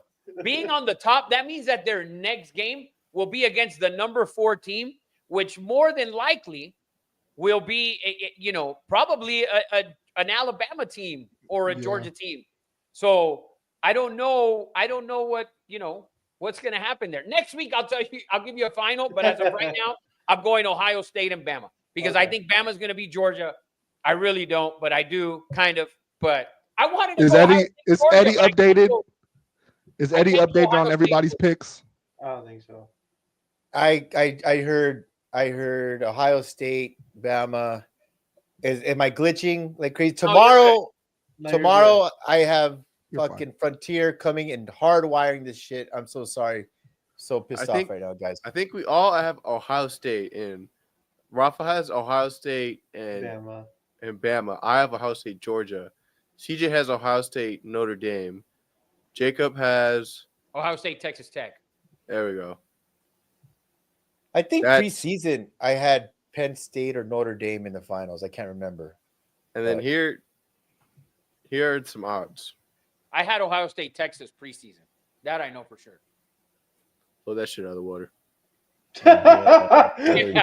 Notre Dead in the Dame. water. So here's To some me, odds. If you the- guys the like best Texas value. Tech plus 1100. That's I the might hammer the fuck out of that. But Please look don't. at the value. That's you great don't think value. You don't think Bama and Tech are values? The thing is, Bama here, at 1,400 is because they have a potential of losing this weekend, and they can potentially be out. And Yeah. I This think is- next week, I think we're going to get more accurate numbers, and Bama's number will be a lot lower. This I goes think back to my Georgia- early argument that looking at these odds, anything from Notre Dame down is like those teams are like their margins are so close. Like Notre Dame and Oklahoma, like to me, that's a less than a 3-point line on neutral field. When you look at this though, when you look at Oklahoma at plus 6,500, a team with that defense should not be plus 6,500 because that defense can win you a game. Yes. And- Or two. Not only one, they can win you multiple games, especially against a team like Oregon, who can run the ball. And I think that's their best part of their offense. To me, I think it's Oregon's run game. As Notre Dame, the best part of their team is their running game for me, for both of those teams. Both of those teams in a game against Oklahoma will have a tough time running the Very football. tough. Very tough running the football. So when you look at an Oklahoma team at plus 6,500 right now, and they're in, there's no way they're out. Like Oh, they're no. not playing. You're not dropping from 8 to fucking out, right? Because you're not playing. So to me, I think Alabama, Georgia, Oklahoma at plus 6,500, I think is wild. And I think if you wanted to throw out $50 out there, that would be a team. If you had two teams to pick and you really like Ohio State to win, you do $100 on Ohio State, and you can scatter, the other 50, around 25 on Oklahoma and maybe 25 on even Texas Tech, or sprinkle a little bit on. And even this week, if you think Alabama's going to beat Georgia at plus 1,400, because I'm almost sure next week when we look at this, if Alabama's in, Changed. I don't think it's going to be 1,400. I think it's going to drop down to maybe 1,000. Yeah, I think Georgia and Alabama have the best values because if we go back to the bracket, I think both of those teams could clear whoever's going to be down here. Because Well, this bracket is not standing. I know. Right. But But when you Yeah. look, we'll look as of Yeah. right now, like Yeah. let's value look at is it great. realistically. And let's just kind of go real quick. Ohio State and Indiana. Whoever wins that game will be number one, right? They'll be Yes. on the top of the bracket. if Indiana gets their ass whooped by double digits, I think they move out of the top 4. Let's say Texas Tech wins, they would easily move into the number 2. And then you have Alabama. Where does Alabama come in if they beat Georgia? Do they jump all the way to number 3 or number 4? Right? So you got to kind of look at that. So Alabama, if they move into 4, they're now on the bottom of the bracket, which when we look at that bottom of the bracket, Alabama's the favorite. I mean, you can love Notre Dame all you want. Alabama's going to, and Notre Dame, as it sits right now, Notre Dame would have to play A&M. They lost that game close, and it was early in the year. Can A&M beat them again? I have fucking zero chance that they could beat Notre Dame again. Zero. I hate A&M, and I wish if I had to pick one team out, I'd take them out. Like, put in Tulane, fucking throw out A&M. I can't. Oh my, that's crazy. You're being ridiculous. You're so ridiculous. You're so ridiculous. It's just a personal preference. That's all. DEI. It shouldn't happen, but that's the team I like the least. Like, if I'm looking at this whole thing, that's the one team that I wouldn't put a penny on besides the other 2 teams that are still missing. That's very true. I would Virginia not and even put a Georgia. dime on I would that. not bet Texas A&M. I think that team, between that team and then an Ole Miss team, that's one team I wouldn't sprinkle fucking 10 cents on, Yeah. to be honest with you. 10 cents. Seriously, like that's just me. So I'm just giving you, as it looks right now, to me, I think Oklahoma's value at plus 6,500, I think is ridiculous because they're already in. So that defense is good enough to stop at least 3 or 4 of these teams in this thing. Yeah. You think Oklahoma could beat Ohio State? Because I think that's where the majority of that line comes from. No, I don't. I don't think. But I think I'll tell you what. I think they could beat Oregon. I think they could beat Ole Miss. I think they could beat Notre Dame. I think they could beat A&M. I think they could beat Indiana. I think Oklahoma could beat everybody up here, with the exception of Ohio State and Ohio State, Texas Tech, and maybe Georgia. Can Ohio Brett- State lose Beat Georgia and Texas Tech. at all before the championship? Like, No. do you see them yes. losing at all To before me, the court? to me, I think the only game that they can lose, Is if Georgia. we're looking at the way it's set right now, right? Texas Tech is at 4. I think they can lose to them, and I think they would lose to Oregon. But Ohio State losing to Oregon. Maybe this is crazy, All right. and maybe this is crazy. I can see them losing to Indiana. I could see them losing to Georgia. I could see them losing to Texas Tech. I could see them losing to Alabama, Oklahoma, Oregon. Everybody on this besides Ole Miss and Texas A&M, I can see Ohio State having a bad game and losing to. All right. Let's move on. We've basically got nothing solved. We Well, we got our teams in for next week, Eddie, and we'll redo it All again right. next week once we know the bracket. But All Eddie Money's got to post it, all our shit this week, everybody's picks, collaborate it, so then we know how bad we are the next week. That's all. Yes. And then when the That's bracket all. looks completely different next week, we'll have a new clip. We'll have a new Yeah. clip. Yes. All right. Should we skip the Heisman? Heisman sucks this year. Who cares who fucking wins? No, who do you think wins? I think Fernando Mendoza wins. And his numbers suck. CJ? If I don't think Julian Sand or Fernando Mendoza should win. I think it should be the best player, Diego Pavia or Jeremiah Love or Jeremiah Smith. Like one of those 3 players. I think it should be Diego Pavia. I agree. Yeah. I agree, actually. I Oh. agree. We saw something. There you go. Problem solved. And listen, I thought, what's the head coach? Lick Sticker, Drinkmeister, Okay. Drinkwitz, What? Drinkwitz, He just insulted the man. These Dr- sound Dr- like Drinkwitz from Vanderbilt. He said Uh, Dicklets. yeah. I thought that this whole Vanderbilt thing was a Diego Pavia thing, and that the aura, whatever you guys want to fucking say, like he has this winner fucking crazy thing. They just went out and flipped the number 1 quarterback in the country, who, to be fair, is from Nashville. Vandy is going to be a thing. Vandy is going to be a thing.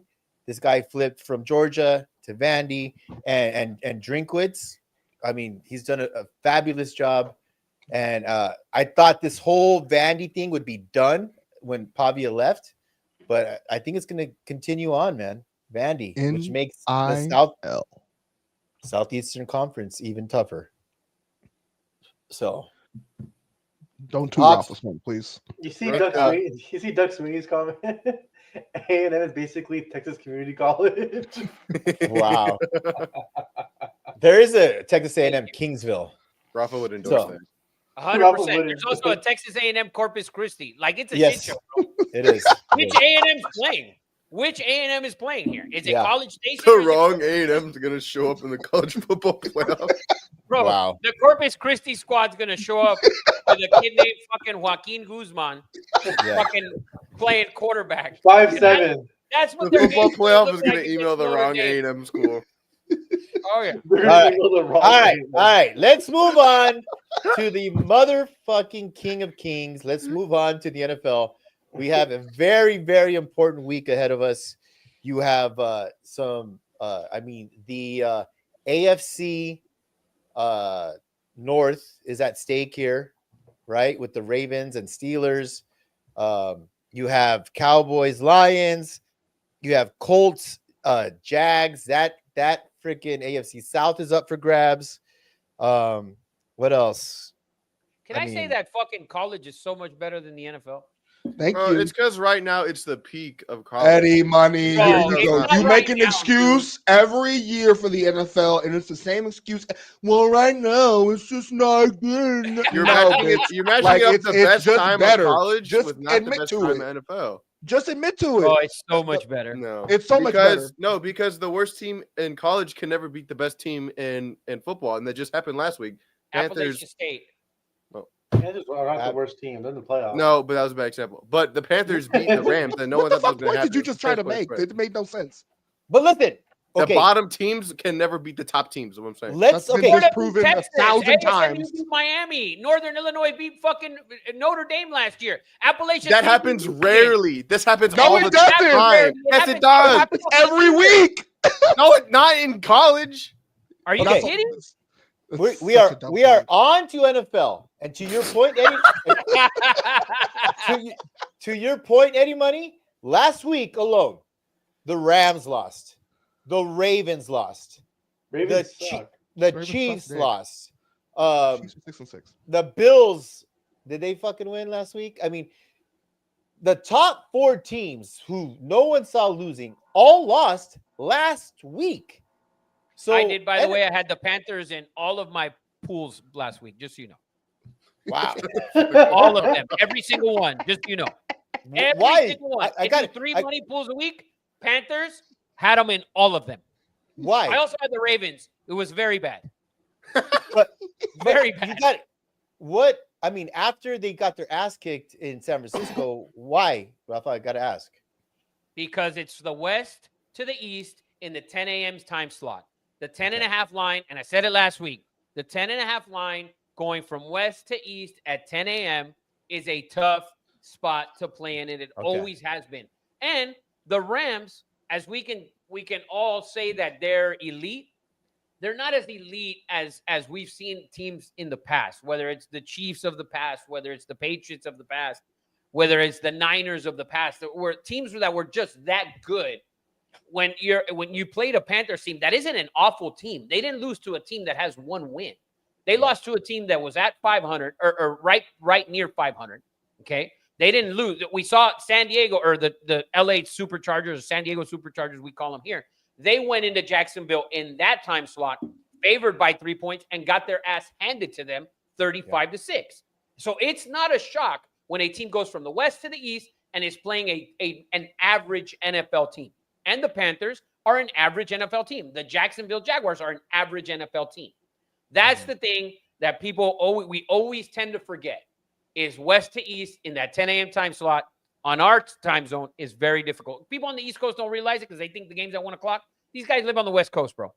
They show up on Saturday morning or Friday night. They're still catching up.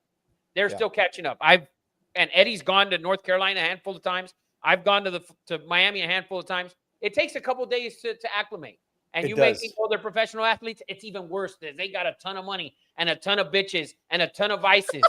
So trust me on that. You're right. That's the truth. We're a couple of fucking idiots. Yeah, you're right. So imagine That's those why- guys. We're up till 4 in the fucking morning when we get there the first couple of nights, and we're broke.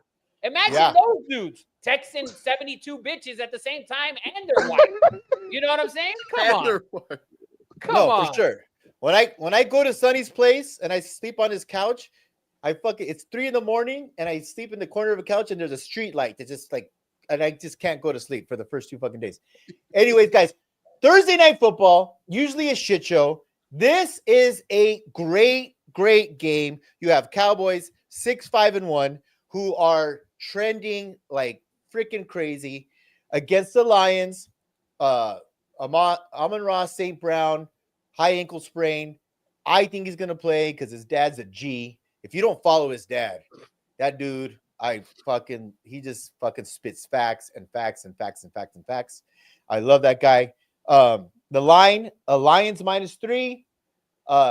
Rafa, I will apologize again.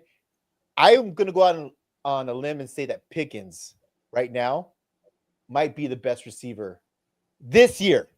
Pickens might be the best receiver in football, and they have a true 2 number ones. It's better than Higgins. It's better than Higgins Chase. Higgins is not crazy, insane, great. Pickens is shining bright like a diamond. They run that quick slant. We called it a route number 2. When they need fucking 4 or 5 yards, it's crazy how they run that slant with Pickens, and it's just fucking money. Where do you guys see this game? It's gonna be a good one, man. Take the over. Let's blue chip the over, first of all, before we even start talking about it. Let's blue chip the over 48. What are the lines? I think up, and it's crazy. They're winning games that when we looked at their schedule some weeks back, you're like, okay, fuck, the Eagles, the Chiefs, and the Lions. I think next week, it's another tough one. It is. It is. The good thing about this game that it's not a normal Thursday night game because they both played last Thursday night. So I think the NFL did a great job here, and we're getting a whole week of rest preparation for it. So I think it should be a cleaner game than what we're used to on Thursday nights, right? We usually get ugly penalty, fucking, offenses aren't executing, defenses look lost half the fucking game. So I think this is going to be a great fucking game. But I'm going to go with the team that's trending in the right way. And it's trending up, and that's the Dallas Cowboys. We them boys, baby. Cowboys plus the 3. Jacob, I told you last week. Listen, Jacob and I, we went back and forth. We were both completely wrong. I had, that was god awful. Jacob said it was the Chiefs, and that was a shit show as well. God awful. So we were both fucking just straight trash last week. But I'm gonna keep up with the Cowboys. I'm gonna go with Dallas Cowboys to cover the 3 on Thursday night. I love it. I mean, And how can you not? There's a bunch of injuries again. I mean, Detroit's had injuries in their defensive backfield. Again, they have injuries, and that's the one thing. CeeDee Lamb and George Pickens are eating up secondaries, and even though it's in Detroit, And we'll see how it goes. At this point, I can't trust Dan Campbell. Like, you can't That's trust. a whole nother fucking issue. He's made going for it on 4th down his absolute personality, and will do it every single time, even if he can take easy points. It's crazy. bad. Does he change that this week? He better, or else they're gonna lose. He better. That's why they're on the outside looking in right now in the playoffs. Yeah. It's really bad.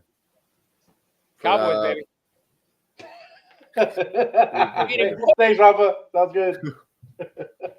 We them boys, baby. Rafa, can you move your Starbucks cup out of the middle of the screen for me, please? Sorry, buddy. Why is that? Does that bother you or something? No, so when I edit, he doesn't have a big ass fucking pink Starbucks drinks in front of him. I mean, Well, why There's not? nothing wrong with that. Yeah, I agree. let's move on to the 10 a.m. games. I got Seahawks at Falcons. Falcons 4-8. Home dog +7. I really don't give 2 shits about this game. I don't see it being close. Where do you see it, you guys?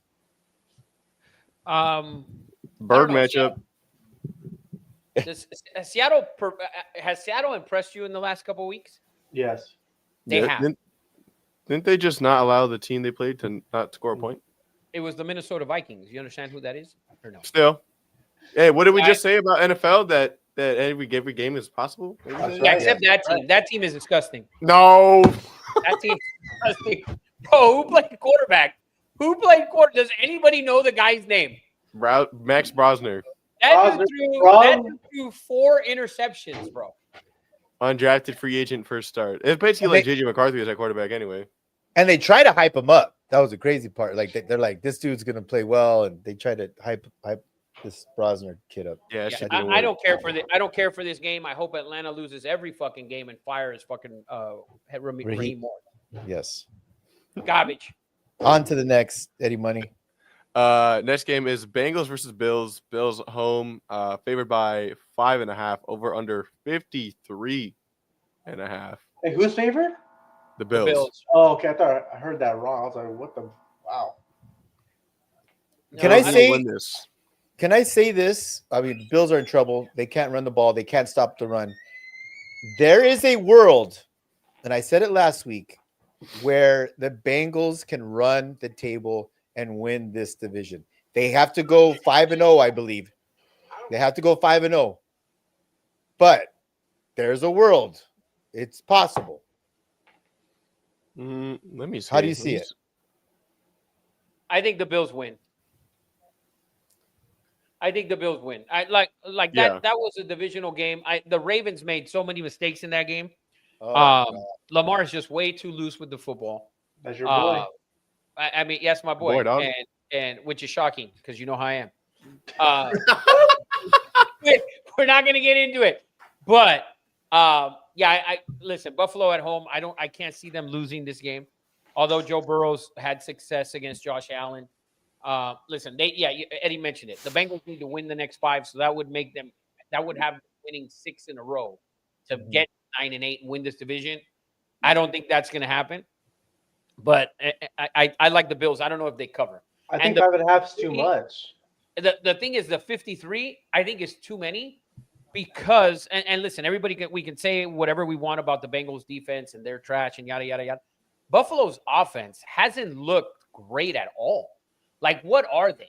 Are they a running team? Are they They're what mid. are like they're just a mid offense at this point. Like there's nothing, they're not doing anything well right now. And they're 8-4, but they're not doing anything well. When are they going to click? Are they ever going to click? So to me, I still think Buffalo squeaks it out. But I have zero take on the line, the over, none of it. Fucking Rocha. Bills are gonna win the division. Bengals gonna win the division. I think this game's gonna be close. I don't think it's a guaranteed win for the Bills. I could see them losing this game. I could see them losing because Burrow's back. Yeah, I mean, Joe Burrow's. I think Joe Burrow is back. I think that makes a huge difference for this team. Yeah. Oh, I by think the way, so too. yeah, that one video where Eddie was talking about Joe Burrow, he said Joe Burrows. I know. That time. so Yeah, like, I said like the 8 whole times. the whole comment section was like, I don't know Who's about Joe Joe Burrow? Burrows, but Joe Burrow. It was, and I saw I that. said Old Miss. I said Old Miss 100 times as well. Yeah. My bad. We all make mistakes. Next game, we got a big shitter on the menu. Titans play the Browns. Browns is favored by 4.5. Over under is 33.5. That's crazy. Give It's me the supposed to under. snow. It's supposed to be a shitload of snow. Give me the Browns to cover. Wow. Dude, that game last week against the Niners, it's not that they played good. We're not going to say they played good. It shouldn't have been as bad as it was. They made some mistakes, not caused by the Niners. You're dropping a punt. You muffed a punt. Like, you made mistakes, and that's what bad football teams do. They're going to make mistakes. I don't think the game was as out of hand as the score said it was, and which I think was 26-8 or whatever. But Tennessee's just a bad football team. So they're both bad. But Cleveland has a much better defense, and I think that's going to be the difference here. I think the Browns cover. I think they win this game like 10-3. 10-3. 10-3 is disgusting. So take the under then. I think you'd lean towards the under, but definitely take the Browns to cover. All right. Next game, we have another semi-shitter. Redskins play the Vikings. Vikings favored by 2.5. Over under 42.5. That's a huge shit. I don't Huge see how shit. the Vikings are favored at all in this game. They're at home. That's all. This is a huge shitter. I mean, the Redskins and the Vikings should they even be on TV? Yeah, I don't know. This is crazy. Redskins took the Broncos to overtime. The Broncos. Yeah, That they- was after a bye week, and we've seen Denver do this shit week after week after week after True. week. Like, Broncos are like ass-tastic as fuck. oh yeah, they're the fucking Dan Lanning of this shit. 100%. They're worse than that. They're worse than that. No. You can't win 10 games in a row and be worse than you are Dan Lanning. No, they are the TCU of like a couple years ago. Oh, that's perfect. Oh, hold that's on. dirty. That's a good That's one. great. That's great. Cool. Eddie's got something. I- on his- He's gonna defend. I am going to leave this take till when we reach a certain team, okay? Because this is bullshit. Michael Brown, big Broncos guy. We suck. Everyone, oh, they're fake. They're this, and that's not the case in the NFL, man. That is winning in the NFL. I will save my take for later. I'm going to try to log out and log back in, so you guys keep going, Okay. and we're gonna try that. All right. I have something to say about that before. Go ahead. Fire away. So the Steelers a couple years ago went like 10 games in a row, but we all knew they were frauds, and they ended up being frauds. This is the same thing. Yes, This is- 100%. yes, winning in the NFL matters. Yes, it's great. Obviously, winning matters, and it doesn't matter how you win; you just win. But you can still be a fraud and still be not a good team and still win games. That's the Broncos. They win Yeah, like- games, but they're not a good team. Like the Vikings last year. To me, Like the they're like the Patriots right Vikings now? last year. No, They- Patriots are a good team. Listen. That's where you're gonna lose me a little bit. To me, now you look good, Eddie. Now, Yeah, you look good. All right. So to me, And your I camera's good as I feel the same way with the Patriots as I do the Broncos, as I did the Vikings last year. To me, I think they're good. I think they're winning football games. But to me, and Eddie's going to bring it up where later on, which I know where he's going to go, and which is ridiculous because none of them have Patrick fucking Mahomes or Jalen Hurts a quarterback. And as much as you want to say Drake May is good and he's playing great and all that good shit, Carson Wentz played great for 12 weeks one time. And the team still won the Super Bowl without him. But we'll get to that later. So to me, I look at New England, I look at Denver, I look at them as Minnesota of last year. One game in the playoff, and they could be out. And that's what I believe. And I'm with you, Jacob, 1,000% on that. So to me, this game right here, I don't care what the Redskins did last week, what Minnesota did last week. This game should be blocked out everywhere, even in Minnesota. Like this Just blocked out. Nobody can watch this game. Yeah. Don't even bring Don't do this cameras shit. into the stadium. Agree. Oh, fucking Matthew Rocha is defending TCU. He said everyone shits on TCU, but they beat Michigan in the semi that year. They just couldn't hang with a 15-0 Georgia. It was like 56-7. Like it was. Wasn't the quarterback like Max Duggan or whatever? Yes. Yeah. Yes. Yeah, got his nuts kicked in. That was a game that was delayed. For all you dumbass Rams fans and Charger fans who believe that SoFi is the shit, that Ugh. game was delayed. The national title game was delayed in your billion-dollar fucking stadium at SoFi because you don't have a fucking roof. You don't have a roof. They weather delayed it in Southern California, you fucking jackasses. Dumbass Rams and Charger fans. Go to fucking Agree. Allegiant. The team is shit. The stadium is phenomenal. Phenomenal. Yes. Agree. Let's go on to the next game. Had to get that out there. Another shitter. We got Dolphins favored by 2.5 heading into New York to play the Jets. Over under 41.5. Low-key banger of a game. Hey, these games sneaky good. Yeah. Always. Dolphins, Jets, Yes. always sneaky good. Jets played good last week, got a late win. I know there was the Falcons. They were at home. Dolphins and Jets. Dolphins trending up. Another team trending up. Yes. They should go fuck Yep. themselves. They were up 16-0 last week. Didn't cover. So definitely that. Yep. Definitely that. That was brutal to watch. But I will say this: Dolphins are trending in the right way. Achan is just fucking my god. He's Gibbs a is good. monster. Achan might be a little bit above Gibbs right now. That's not true, but That's Achan not is a true. monster. Are you watching? Achan is a monster. I agree, but They're Gibbs, I'll both- take it. on fucking Cuban Jesus' fantasy team. So they do Oh my work. god. massive work. No But- wonder why your team hasn't like lost. I mean, what the hell? I didn't know that you had. Oh both yeah, these no, guys. they're both there. You know what? But You know what's I- crazy? What's crazy is this, Rafa. You hate Texas A&M. Your two favorite players on the planet, Chan and Miles Garrett, both Aggies. from A&M. Both from A&M, 100%. That's right. This Yep. A&M team, I don't like. I just don't like. I don't like. Me don't like.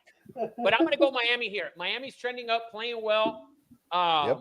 But McDaniels somehow believes, and the players have started to believe in him, right? I mean, like Yeah. we saw it the first 5-6 weeks. They weren't even playing for the guys, what it felt like, right? When we watched it, Yeah. we talked about it. Everyone's talking about it. And now the team seems to believe they're rallying around the coach. Does he have a chance to keep his job? I say no. I But say hey, yes. winning football games and an outside shot at the playoffs, which is absurd, which is crazy to even talk about and even spew this stupidity. But we got to Yeah. do it on this show because we spew stupidity a lot of the time. So I'm going to go Miami here. I'm going to go Guilty. Miami here to I'm going to go Miami to cover the 2.5 and win this game. But Jets and Dolphins, always good games.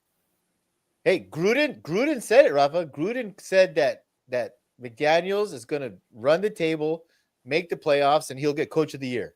So, I mean, That's about that's that's a John point- Gruden. 0.1% chance of that happening. Who's Doug's house just win? Because like I- you're like an hour behind. I know. Yeah, we went over this for like an hour, Ducks. Yeah, buddy, we went through that, and you're 1,000% right, and that is the Correct. best scenario here That's because the we best all want scenario. Notre Dame out. Thank you. Yes. He has Dylan got you. Gabriel as his fucking. He has Dylan Yeah. Gabriel as his fucking. He's face, really so that's a- pretty cool. He's really He's that's a big Ducks fan. Ducks guy. Maybe even bigger if he had Joey Yeah. Harrington out there. There you go. It's good Yes. pool.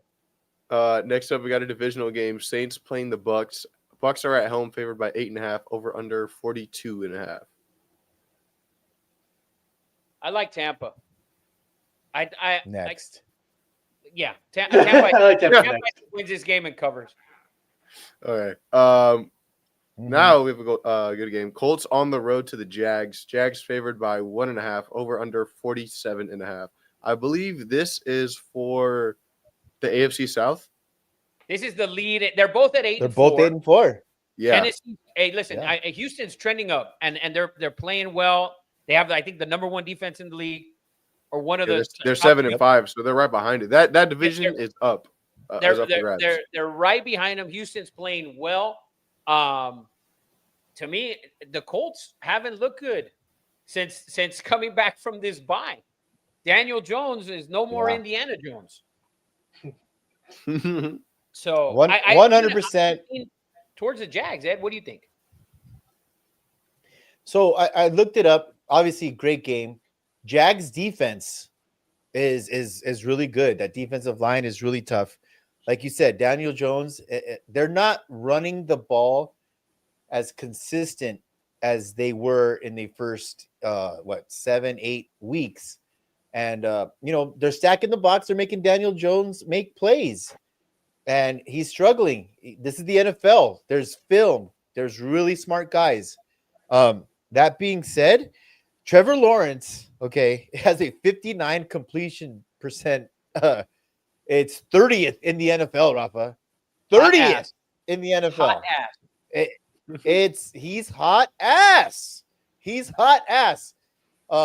So yeah, give me the Colts to turn it around and get things right, because when I looked that up, I was like, Trevor Lawrence, 59% in the NFL. That's crazy. That's a crazy number. It's also a good defense down there in Jacksonville right now. They're playing well. Yes. Yes. That defense is playing well. You saw what they did to the Chargers. You saw what they did to Herbert. I think they're playing well down there too. So I think that's Yeah. a top 10 defense down there right now. Ducks For is on sure. crack. We'll get to that. We have one more game before we get to that game. Before game, we have Steelers and Ravens. Ravens at home, favored by 6, over under 42.5. Rodgers is playing, right? That Loki seems like a lot of points for a divisional game. Steelers are done. Like they're done. Okay, I'm never going to say it right now. I don't think Tomlin's going to get to the 9 wins. Like I don't even know who the fuck's on the schedule. I think it's just over. Like this is it. Like last week was just bad. Rodgers is bitching about the receivers and this and that. And I think it's just now I think I mentioned it last week. We talked about it and all the comments and some idiot in the comments, oh, Pittsburgh, da da da. Bro, listen, you got lucky that you won 2 Super Bowls with Big Ben, because Big Ben, yes, he was very good. He wasn't there was 3 quarterbacks at that time that were so much better than him. And not even close. They're not even, Big Ben isn't even in that realm, right? Like when we look at the quarterbacks right now, we can say that Josh Allen, Joe Burrow, Patrick Mahomes, and a couple other guys, Matthew Stafford, like they're all together, right? Like not one doesn't separate themselves from the other guys, right? And there's 4 or 5, we can even maybe go 6. Peyton Manning, Tom Brady, Drew Brees, Big Ben wasn't even in the fucking room. He was in the lobby waiting, and there might have been 2 motherfuckers in front of him. So for you guys to say, oh, Mike Tomlin should have won more, no, he didn't. And he should have never won more than what he won. Okay, he was in the same conference with Peyton Manning and Tom Brady, 2 of maybe the 3, 4, 5 greatest quarterbacks of all time. Big Ben isn't on that level. So, but back to, I think this is it for Tomlin. I think this is it. I think this is it for Aaron Rodgers. I think that team is done. I think the Ravens put the fuck to him this week. I would agree with you normally, but they are playing the Aztastic Ravens, who can lose to anybody at any time because that team is terrible. Lamar Jackson isn't playing well. I mean, dare I say Harbaugh should be on the hot seat. I thought that early in the year. I thought that early in the year. I thought that early in the year with you. And to me, when I look at last week, though, they only ran the ball, I think, 13 times. That cannot happen. And we talked about it last year. Every time the Ravens dominated games, they were running the ball 25 plus times, whether it was 17 with Henry and this and that. They need to get back to that, whether it's Henry, whether it's who's the backup? Is it Justice or whatever his name is? Whoever the backup is, get Lamar outside, let him run the ball. Lamar and Derrick Henry need to run the ball. I think they get back to that this week. I think the Steelers are fucking out, like completely out. Here's the thing with the Steelers, okay? I mean, Aaron Rodgers, 41 QBR, 27th in the league. How do the Steelers get on the board? You're paying DK Metcalf $33 million a year. And if you look, Rafa, he's always been in the top 10 of plays over 20 yards. The way they're using him like a possession receiver. He looks like a possession receiver, but he's not. He's a big play receiver. They are not throwing the ball downfield. They don't have the running backs to run the style of offense that they want to run with Mike Tomlin. But, okay, in the last 3 weeks, okay, first of all, Lamar Jackson has been a turnover machine. He has the most turnovers of any quarterback in the last 2-3 years. The last 3 weeks, Rafa, he has a 28% off target a rating. It's the last in the NFL. That O-line is bad. The O-line for the Ravens has been the Achilles heel. First, it was the defense. They can't run the ball. They can't protect Lamar. So I still think the Ravens win, but there's huge issues. And we both thought that they would, just run away, get their shit together. But Lamar is like, that Benny Hill song with all his turnovers. It's really bad. But I agree with you. They need to run the ball. I don't care how bad that offensive line is. You have to run the ball with Lamar and Henry. I just repeated what you just fucking said. So it's really bad, man. It's really bad. If the Ravens win, Rafa, they have a 75% chance to win the division. If the Steelers win, they have a 65% chance to win the division. So there's a lot at stake here, right? This is basically the division. Whoever wins, this is a big game. In this Based division. on what Eddie just said, blue chip the Ravens minus the 6, Eddie Money. Yeah. Bye money.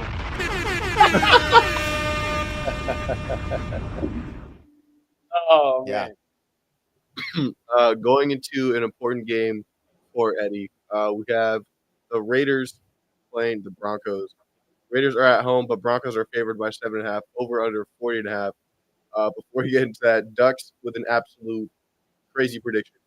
He said, "My upset of the week is the Raiders beating the Broncos 38-33. Gino will only throw one interception, and Crosby will have a career high of." Oh man, that's It's hilarious. it's not that crazy. The Raiders almost beat them in Mile High. It's Okay, not but- that crazy. Okay, but 38-33. 38-33 is crazy because we cannot score that Oh, many okay. points. Yeah, actually, that is crazy. That fucking score is crazy. More like I- 6-3. Like 6-3 Raiders win. But it's true. You're going against, so you have the team, right, with the most pressures, the most sacks against the worst offensive line maybe in NFL history. So you have that to overcome. You have a new offensive coordinator who Derek Carr said he is going to make a protection a value. I think Gino only threw one interception last week, which is a miracle. You saw Brock Bowers just, oh my God, how good is What a freaking fucking Brock beast. Bowers? He's He really is so fucking good.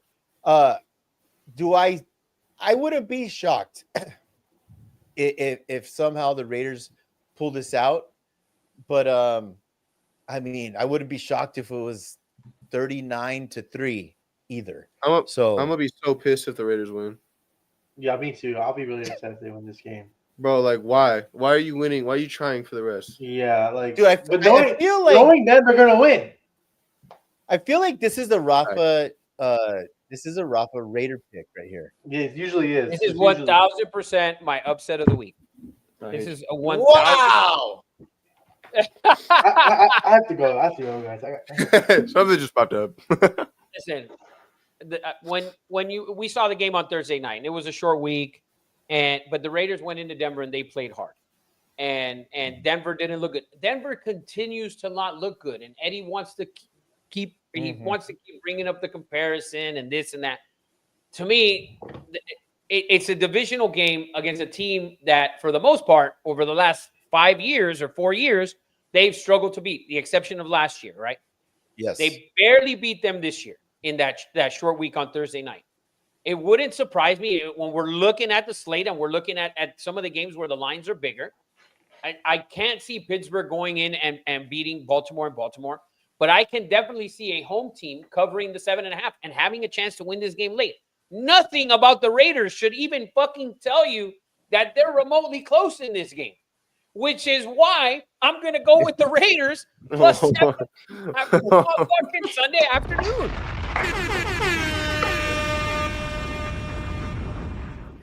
It makes no sense, and that's why it makes so much sense, right, Rafa? It just makes so much sense.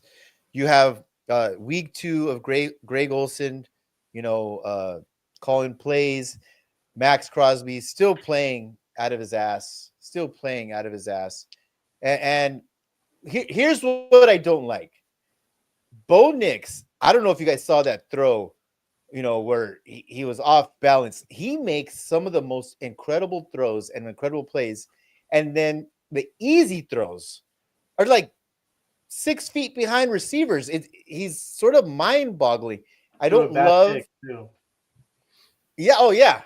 And he throws bad picks. So, yeah, I wouldn't be surprised, man. But 33-38, yeah, we're talking about. We're not teams. going to get that many points from these teams. Fuck no. No, not even close. But you Fuck can no, see baby. You might get 30 combined. Yeah, you could see a 20-17, maybe a 24-20 game somewhere in there. The Raiders have struggled to score, but when we look at it, Vegas is telling you that they believe Denver's 10.5-point favorites if Denver was at home in this game, and which they're also telling you that they don't believe that the Denver Broncos are one of the 3 best teams in the league, because you saw the Rams go last week on the road and they were favored by 10.5 all the way to the east. Okay, yeah. This team is traveling basically 1 hour off their time zone, and they're only favored by 7.5. It's just one of those lines where people believe Denver's won whatever it's been, 10 in a row or whatever, or 11 in a row. I don't know what the number is right now. They don't look like a team that is one of those teams, wow, they've won an 11 in a row, like a Peyton Manning team, a Tom Brady team, a Patrick Mahomes team, a Jalen Hurts and an Eagles roster like that. They don't look like that, and Vegas is telling you they don't look like that, because when we look at the Raiders and we all watch it every week, and I'm not a Raider fan, but Oh, I watch the NFL, you can clearly see that the Raiders' offensive line is the worst in the league. Geno is probably one of the 3 worst starters in the league at this point. And I'm talking about starters that have started all year long. He's probably Mhm. the worst of everyone who started every game. Realistically, I think he's probably the worst of every guy who's started every game. And so that should tell you this is the worst team in the league playing the hottest team in the league record-wise. They should be favored by 13 points on the road because they're supposedly that good. If this was Tom Brady, New England going into this team, a team like this, they'd be favored by 14. 14 They'd and a be half. favored by 14. Easy. Yeah. If this was the Rams this year's Rams going into this game, they'd be favored by 13 and 14. Vegas is telling you it's a weird line. 7.5 is not an overwhelming number for a team that should be so much better. So that's why I like the Raiders. That was great, Rafa. That felt Masterful. so good. That's That what felt makes so good. him the guru. Clip all that shit before hope the game. Raiders going to lose by 50, and I'm going to give 45. Here we go. 45-0. Fucking at halftime, it's going to be 31-0, and Michael Brown's going to fight. You fucking idiot. I Yeah. took the Raiders. I did the Raiders. Yeah. Cleveland Bronco fan. Doug said, didn't he the would do punk some ass shit like Raiders that beat the too. Patriots week 1 on the road? Yeah, They we I did. don't know how that's possible at this point. You know what? I'll did. tell you actually how that was possible. And that's, I told Rafa, I believe, after that, he made throws. He stayed in the pocket and he was a half a second from getting sacked like 12 times and made throws down the field. And I said, oh shit, Geno Smith is going to throw 1 million interceptions. You said it. He You just- said it. I said it. If you go back and watch that game, he was under duress and just stood there and made throw after throw downfield. And they made about 6 plays that changed the game. And I'm like, oh shit, this guy's gonna throw the ball downfield and interceptions galore. I've never been so right on a prediction in my life. So that's how that happened. Doug said the 2016 Raiders versus the 2025 Broncos would be an absolute movie. That would be wild. Yeah, unfortunately that doesn't happen. Fortunately, That the would be Raiders are not great. like that at all. Matthew just says, I hope someone exposes the Broncos before the Patriots do in the AFC Championship. Yeah. Broncos would never get that Oh, far. Rosha. Let's calm Rosha. down. Broncos Tone are it not getting that down. far. Tone it down. Speaking of the Rams are on the road playing against the Cardinals this week. The Rams are favored by 7.5, over under 47.5. See, this is a perfect example. The Cardinals This is are a- a much better team. Yeah. The Cardinals are a much better team, and they've shown you that they're a much better team than what we've seen in the Raiders. Yet the Rams are favored by the exact same number that the Broncos are favored by. And right now, you put Arizona and the Raiders head-to-head matchup. You're not going to tell me that that Arizona wouldn't be favored by 3.5 or 4. Easy. Game goes back to the other one. At The least. Rams minus 7.5 at Arizona. The Rams are going to overcome that win. They dominate this game and win by double digits. Agree. This is the get right game. Yeah. How good has Devontae Adams been for this team? Really good. Oh, phenomenal. I mean, did you guys see that right-handed freaking grab by Puka? Insane. Insane. They have all the tools to win the Super Bowl. Defensive line, offense, they could run the ball, great coach. I mean, that was just a weird thing. Rafa said it earlier, but this is a get-right game. This is a get-right game for the Rams. So, Another game we have involving the number 1 seed in the NFC as of right now, the Bears playing the Wow. Packers on the road. Packers favored by 6.5. Over Game of the under year, baby. 44.5. Game of Look the at this year. line. Look at this line. A 6.5-point line for the team that's the number 1 seed in the NFC. Vegas even believes that they're also frauds. Vegas Yeah. believes that the Chicago Bears are frauds. And They're they wrong. really do. Do They're we wrong. not- Are they They're wrong? wrong, Are they brother. wrong Oh. because it's Caleb Williams and he paints his nails and he might be gay and he hasn't come out of the closet, which is why he relates to you? Did you I don't know. Did you see the Ben Johnson run game against the Eagles? I mean, that guy's a genius. I did. Schemed. No, Okay. listen. They're playing great. They're playing great. but Vegas don't give a fuck. And Green Bay had a huge game last week. Give me the Bears. This game's a tough game. This game's a tough game. The Mexican minister, by the way, Fernando Mendoza's Cuban. I knew right when I saw that comment pop up, I knew Rafa was going to stop what he was saying and address that. Fernando Mendoza and I are related. And he's from Miami. And he's from Miami.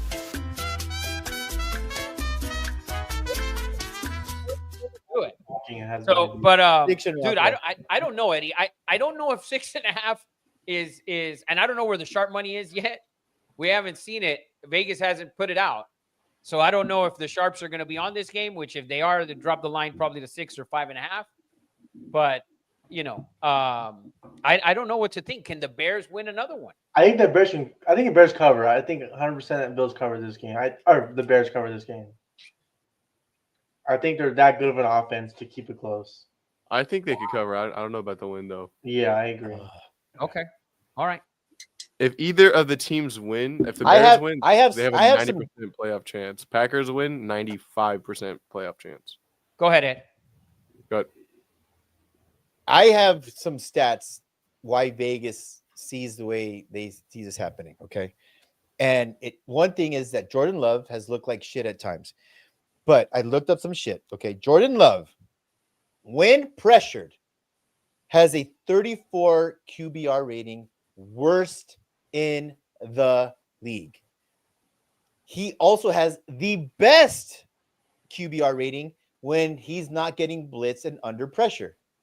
That being said, the Bears have one of the worst pass rushes in the entire league. They can't get after the quarterback. So that's why Vegas is leaning so hard, Packers, because your eye test says, what do you mean? Like the Bears are believing the run scheme, like Jacob said, is incredible. Dude's ripping off his shirt. People are lining up for hot dogs in Chicago, free hot dogs. There's a belief that is taking the Bears to a next level, and Ben Johnson is doing an amazing job. But the numbers say that Jordan Love, when he's not getting pressured, is one of the best quarterbacks in the league. And that is the one thing the Bears don't have. They have defensive backs, they have linebackers. They don't have a closer. Like they don't have that Khalil Mack or a Micah Parsons. They don't have that closer to finish out games. And that's why I think the line is what it is. By the way, Eddie, Jordan Love, he's third in the NFL in QBR overall. Yeah.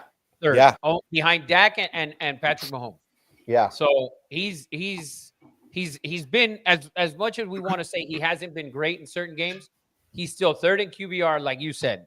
That Bears defense doesn't get after you the way they should for a team that's number one in the NFC at this point record wise. So I strongly believe that the Bears come back to reality a little bit this week. Super fun fact about Jordan Love during this time of the year. Jordan Love during Toyotathon is like the greatest quarterback on planet Earth. He has a 91.9 passing grade, which is the first in the NFL. He has 4,000 passing yards, a 33-1 touchdown interception ratio, and has 31 deep balls completed, which is the first in the NFL. Bro loves Toyotas, I guess. How many deep balls have you completed? Wow. Right now, 0. Toyotathon just started. Give me a month, though. By the way, Duck's house says Caleb Williams is bisexual. He stated that in the offseason. I want to let everyone on this program know now that if you're a man and you're bisexual, then you're gay. There is no I'm bisexual when you're a man. I'm just letting you know. But if you're a girl, though, it's okay because it's not the same. It's not the same. Same, but different. Oh no, it's not the same. Eddie, yes or no? Yes or yes. Agree, 1,000%. All right. 1,000%. Doug's house. Thank you for clearing that up. But Rafa and I already knew this. Yes. Gay. Dude, there's a great episode. I gotta send it to Jay so he can make a meme, a Caleb Williams meme. It's on an episode of SVU, Law and Order, with Ice-T, where I think the guy's an athlete, and the dude's he's gay, You've seen it, right? You've seen the clip I've where he's s- like, "Oh, it's 'cause yes. I don't love guys, but I make love to them." And Ice Oh T yeah, was he's like, like, so you're gay. "That's He gay." goes, that means you're gay. Yeah, He's that like, I means you're love gay. my Yeah, yeah. wife, I, but I make That love needs to to be dudes. a Caleb Williams fucking meme for sure. Why is Duckhouse giving us the most random stat about the Raiders right now? He's got great facts. Like, what the fuck? And then The guy Rocha just goes, worked. it's a double standard, but it's okay. Goddamn right. Like, we were talking about. you know who leads the league in flag now is Denver Broncos. What's that, Eddie? How bad? Denver Broncos and penalties. Yeah, love it. Going into Sunday night football, we have the Texans playing the Chiefs. Chiefs favored by 3.5, over under 41.5. Can the Chiefs get right? Nope. Really, I Eddie? hope not. Fuck that team. Eddie? I so need the internet to be good right now. I so need the internet because I have so much to say about this game. Okay, first of all, Texas, D'Amico Ryans, who was the defensive coordinator with the Niners when they were dominant as hell. Okay, now head coach. That defense is out of control. That is the best defensive line in the league right now. They're getting after guys. You have Josh Simmons with the Chiefs, left tackle. He's out for 4 weeks. And I might shock you here, Rafa, because Patrick Mahomes right now has the second best QBR in the NFL. This is not a Patrick Mahomes problem. This is a Chiefs defense problem. Okay. Their defense is 27th in sacks. They only have 10 turnovers with this 26. On third down, which is their main problem, they can't get off the field on third down. They're 27th. And the offensive line for the Texans is playing much better. Okay. But let me get down to the core of Denver. This is the point I've been trying to make, is that a win is a win in the NFL. I don't care how you get it. I don't care how you look. Okay. Last year alone, the Chiefs were 11-0 in one-score games. 11-0. And add in the playoffs, they had another one-score game. They were 12-0. Okay, so a win is a win in the NFL. They are not winning those games this year. That's why the margin is so thin in the NFL. That being said, if I want the Texans to put the Chiefs out of their misery, if the Texans beat the Chiefs have a 12% chance to make the playoffs, and I will be dancing in the streets to the rhythm of the night with El DeBarjon. I will be partying. I will set off fireworks like Downey people do after a Dodgers win. I will be the happiest man. My heart will be filled with joy. Please, D'Amico. Please, CJ Stroud. Please, Texas defense. Put the Chiefs out of their misery. I'm asking, please. Pretty please? So, Donald Trump, please save me, Donald Trump. Save So, me, Eddie, Donald Trump. I know you said that the Chiefs' defense is the problem. The Chiefs' defense is ranked 9th in the league.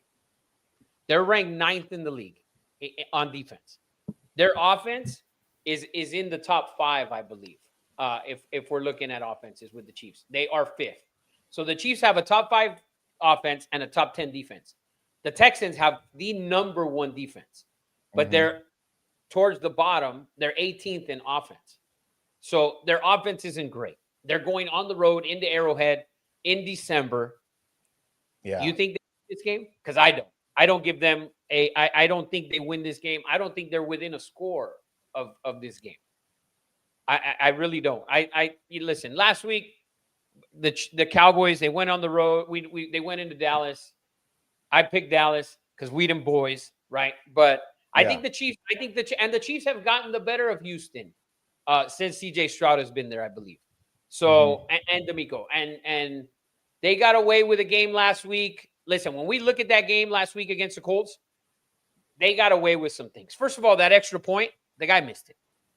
Whatever the fuck you want to say, he missed Yeah. it. And that changes the game completely because the Colts could have kicked and Yeah. could have kicked to tie the game. So that game could have gone either way. The Texans, their defense has been phenomenal. Will Anderson has been fucking great. That offense hasn't Unbelievable. looked that good. So we want to talk shit about the Chiefs defense. They're still in the top 10. They're coming back home. They're on a long, 10 days off or 9 days off or whatever you want to call it. I think they're going to be ready for this game. They understand they're too good to lose this game. I think the Chiefs win this game by at least 7 points. Please, Donald Trump, please save me from the Chiefs. Save me from the Chiefs. I think Duck's House said the Chargers are fraudulent as hell. So we'll see. Monday Night Football, we have the Eagles favored by 3 going to LA to play the Chargers. Over under 40.5. I mean, they lost both their star tackles. They lost their number one starting running back. They didn't have, their number one receiver is a guy named McConkey, and he's a honky. He's really good. So And really Keenan Allen's been playing good too. Yeah, so you can't call them fraudulent because they just had issues, right? That's the NFL, but you lose. Both tackles were top 10 picks. That was a big deal. Amari and Hampton, who is finally might be coming back. You have Justin Herbert, who broke his finger in 8 different ways, had surgery, and most likely is going to play. I can't call the Chargers fraudulent, okay? But both 8-4 teams, okay, both of them are looking to get right. And I don't know if you guys heard, but Kevin Patullo, the offensive coordinator for the Eagles, who a lot of people have blamed, okay, they egged his house last night or 2 nights ago. That is the most Pennsylvania Philly thing on the planet, right? You guys are too young. I don't know, Rafa, if you ever seen the movie All the Right Moves with No. Tom Cruise. Oh my God. One of the best high school football movies of all time. High school football in Pennsylvania. It's a whole thing. But, everyone wants to blame the offensive coordinator. They might fire him before the fucking season's over if they don't win this game. I don't know.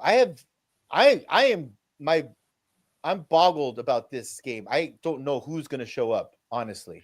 I think the Eagles win this game. Herbert struggled with that hand, right, and gripping the ball, and I think it's going to be tough for him. The Eagles, the problem with the Eagles is that everybody, it's obviously the offense, but it's the running part of the offense. Jalen Hurts has 19 touchdown passes and 2 interceptions. he's not playing good. He's not playing good. He has 19-2. He has 19 touchdowns and 2 interceptions. He's not playing good. They're in the bottom of the league at running the football. They ran for 100. Yeah. They run for 108 yards a game right now. That team was elite because Saquon would be able to go off. Jalen Hurts was able to get his. Can they get back to that? The Chargers, by the way, are number 3 defense in the league, so they're a top 5 defense. And as many no-name guys or older guys that they may have on that defense, they're still in the top 5 and yardage allowed and all that good stuff. So, but I think Herbert being hurt, not at 100%, and he's going to give it a go, and he's going to go.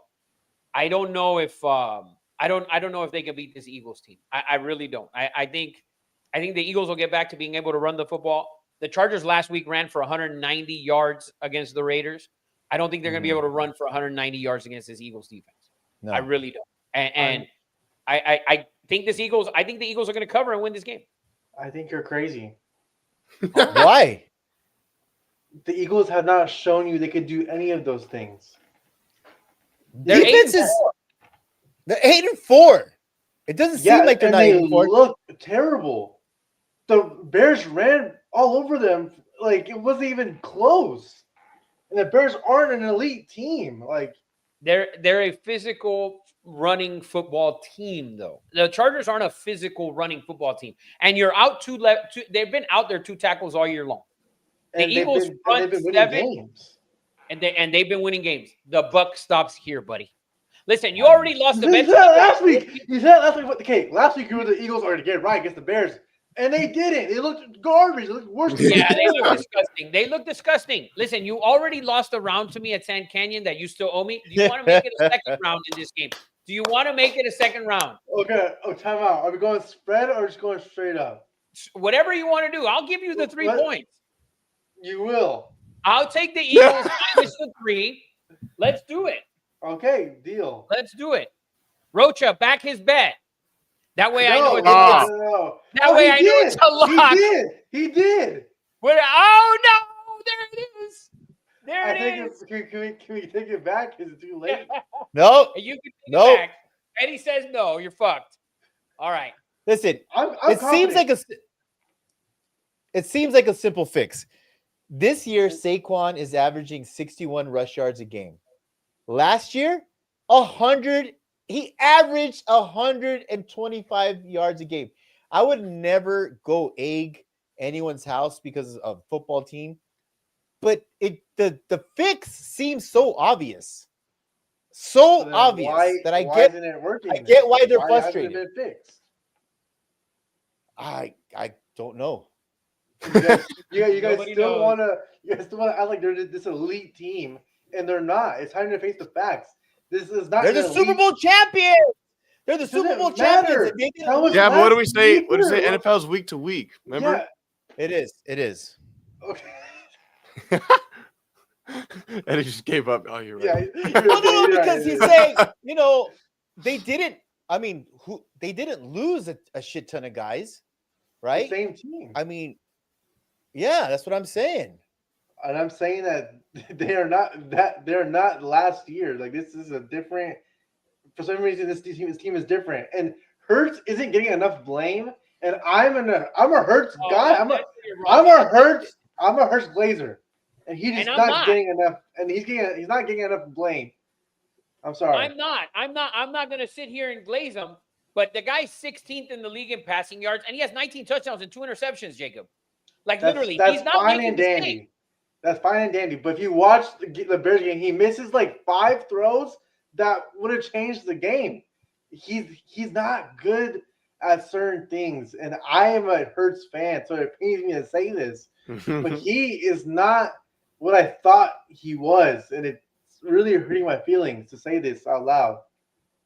He's admitting it. He's admitting it for the first time. It really hurts me right now. Admission is always the best, Jacob. By the way, his QBR, bro, he's 19th. Yeah, he's 19th in QBR. That's not Yeah, great. no, he hasn't been great. Let's not, but he's also 6th in fucking passer rating. So, I mean, he's 6th in passer rating. He has 19 touchdowns, 2 interceptions. He's not turning the ball over. He's not turning the ball over the way we're making it out to seem. The way it seems like, oh, they're awful on offense. The guy's 19 touchdowns, 2 interceptions. He's Bro, thrown for 2,500 yards. He's on pace to throw for 3,500 yards and fucking 25 touchdowns with a couple of interceptions. Like, that's a good season for a quarterback. Their problem is inability to run the football. Saquon's averaging 3.7 yards Yes. a carry. That is the problem. You get him going. You get him going similar to the way the Ravens need to get Derrick Henry going. And those teams will be fine and dandy and elite units in the league. Once they get there, and they can very well get there this week. I'm going to tell you right now, the Chargers ran for 190 last week. Herbert's hurt. Do they think they're going to run for 190 this week with that guy hurt? They better. The Eagles have to know. He threw 20 passes last week against the Raiders. And that was because he was hurt for most of the second half, right? So you think they're going to beat the Eagles for him throwing the ball 20 times? It's not happening. Not happening. I mean, the Bears just did it last week, so I mean, I'm what the never fuck are we talking taking- about? But the Bears' best player isn't their quarterback. When you look at the Chargers, their best player is the quarterback. He's coming into the game halfway through the week. That man's questionable. He just had surgery. He's going to fucking muster it up. He's going to fucking go out there and give it a go. He's going to give it a go. That is their best player on offense. I'm never taking a guy who's fucking hurt with his hands when he needs to touch the football. Okay, their best player isn't a middle linebacker who can fucking put on a cast and we can go. It's not. It's the quarterback, and he needs both hands to receive the football. To touch balls? To touch balls, yes. Gotta get a good So, grip on him. his ball touching next week isn't It's going gonna to be be iffy. because It's gonna he's be not iffy. 100%. Questionable So ball that's why I'm touching. taking the Eagles. That is the sole reason I'm taking. I hope the you're wrong again with the Eagles. It would feel so good. Hey, listen. I Eddie hope you Money's beat like, me. how the fuck am I gonna clip this, Eddie? Yeah, you have your job cut out for you, Eddie Money. Well, Well, that about wraps up all the games, everything we need to talk about this week. I mean, there's NBA. Yeah. No, I'm so sorry, You- guys. Fuck About up, Jacob. Yeah, Jacob- it's 3 hours. Jacob shits on, It's no, 3 he's hours. not even that, bro. Jacob shits on NBA in the beginning of the podcast. I 3 Loves hours enjoy it. it. in. Jacob fucking loves it. He shits on it all day. He fucking loves Yes, it. Like, I thank love you, the thank NBA. you. He shits on the NBA all fucking day. He fucking loves it. And he's like, oh, I don't watch it. Bro, when that guy disappears, Eddie, he probably ordered Oh. Amazon Prime. He's got the league pass. He watching the shit. How do you know so much Oh, about dude, SGA? he's playing Yeah, bro. 25. Yeah, 25K. Yeah. Jacob Oh, yeah. Jacob Yeah. always has a basketball He's firing list definitely where he loves doesn't it, watch yeah. it. Yeah. No, he's undercover. Uh, Bro, Let- you're as gay for the Yeah, I got NBA your as- ass. Let's finish You're the as show gay on this. for the NBA as Caleb Williams is for dudes. oh, Ooh. Yes. God. Let's finish on this because this is a story. Giannis Antetokounmpo is Got hurt, right? no, supposedly they're got close. hurt. He wants out. He wants out, and negotiations. I don't know if you heard the story, Rafa, but is Yeah, I was Giannis talking about it earlier. fine? Yeah. What do you think is going to happen? And we'll finish. got on hurt this. Well, today. I'll tell you what's crazy. So tonight, and I think they were playing the Pistons. 3 minutes into the game, he hadn't taken a shot. He was fouled, took 2 free throws, but he hadn't taken a shot, and that's very rare because I watch the Bucks night in and night out. He usually right away, first bucket, straight to the hoop. You know, maybe a short little jumper, a little fadeaway. He's very aggressive. Today, when I saw the game, I swear to you, it reminded me of going back to Lamar a couple years ago. First game was on the road against the Jets, and he didn't want to run the football because he didn't have a deal. Yep. To me, when I watched the beginning of this game, he wasn't aggressive at all. By the 3rd minute, after a rebound, or after an inbound pass, I think it was, he passes the ball in and he goes down, right? And they say it's a calf string. To me, when I watched it and I saw it over and over again, I've probably seen it 6 or 7 times. I didn't see that. Wow. I didn't see it. I swear to you. To me, I'm like, because he didn't even make a, when you have when it's an Achilles or a calf, you could see the guy right away go down. It didn't look like that. Like you didn't see anything. And maybe, maybe there'll be 100 other cameras in the morning where they'll maybe show it. To me, I didn't see it.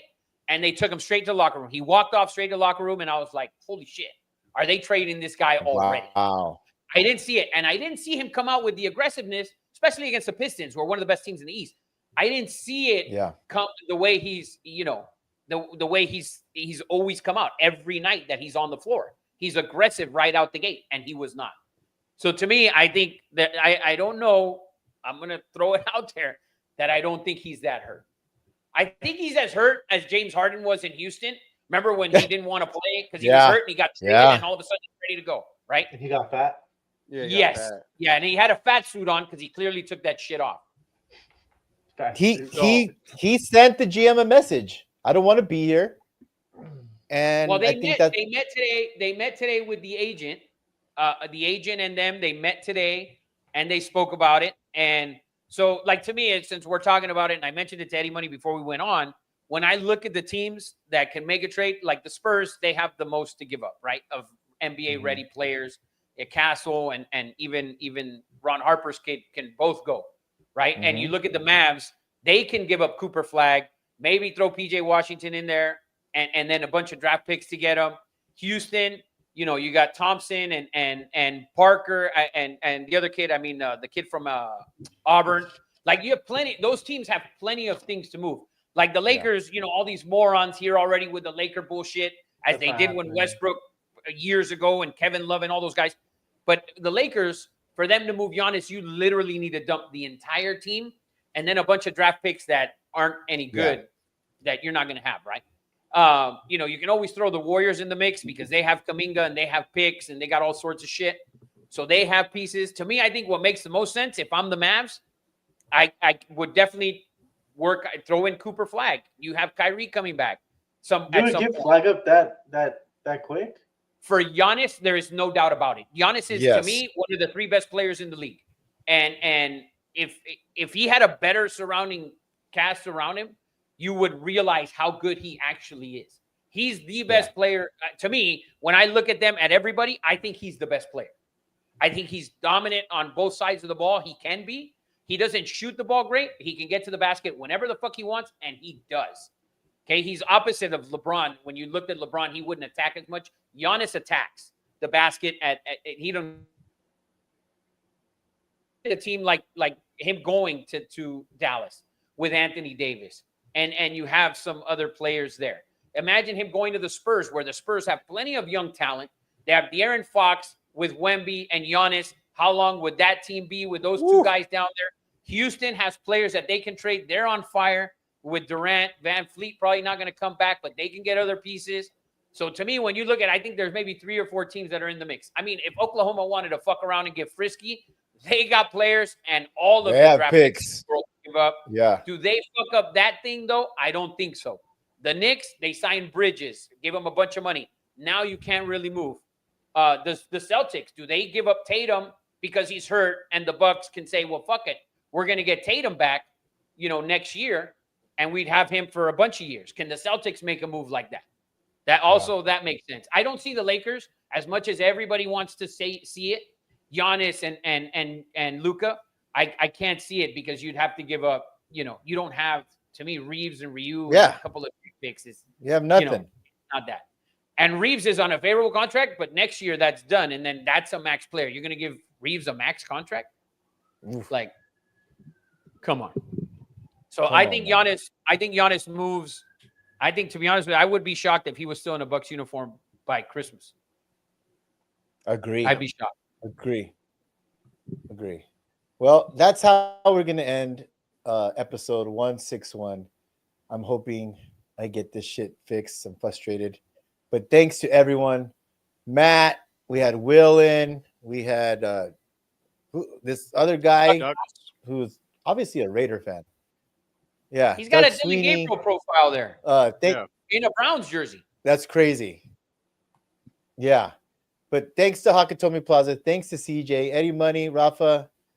Thank you guys. We'll see you next Wednesday.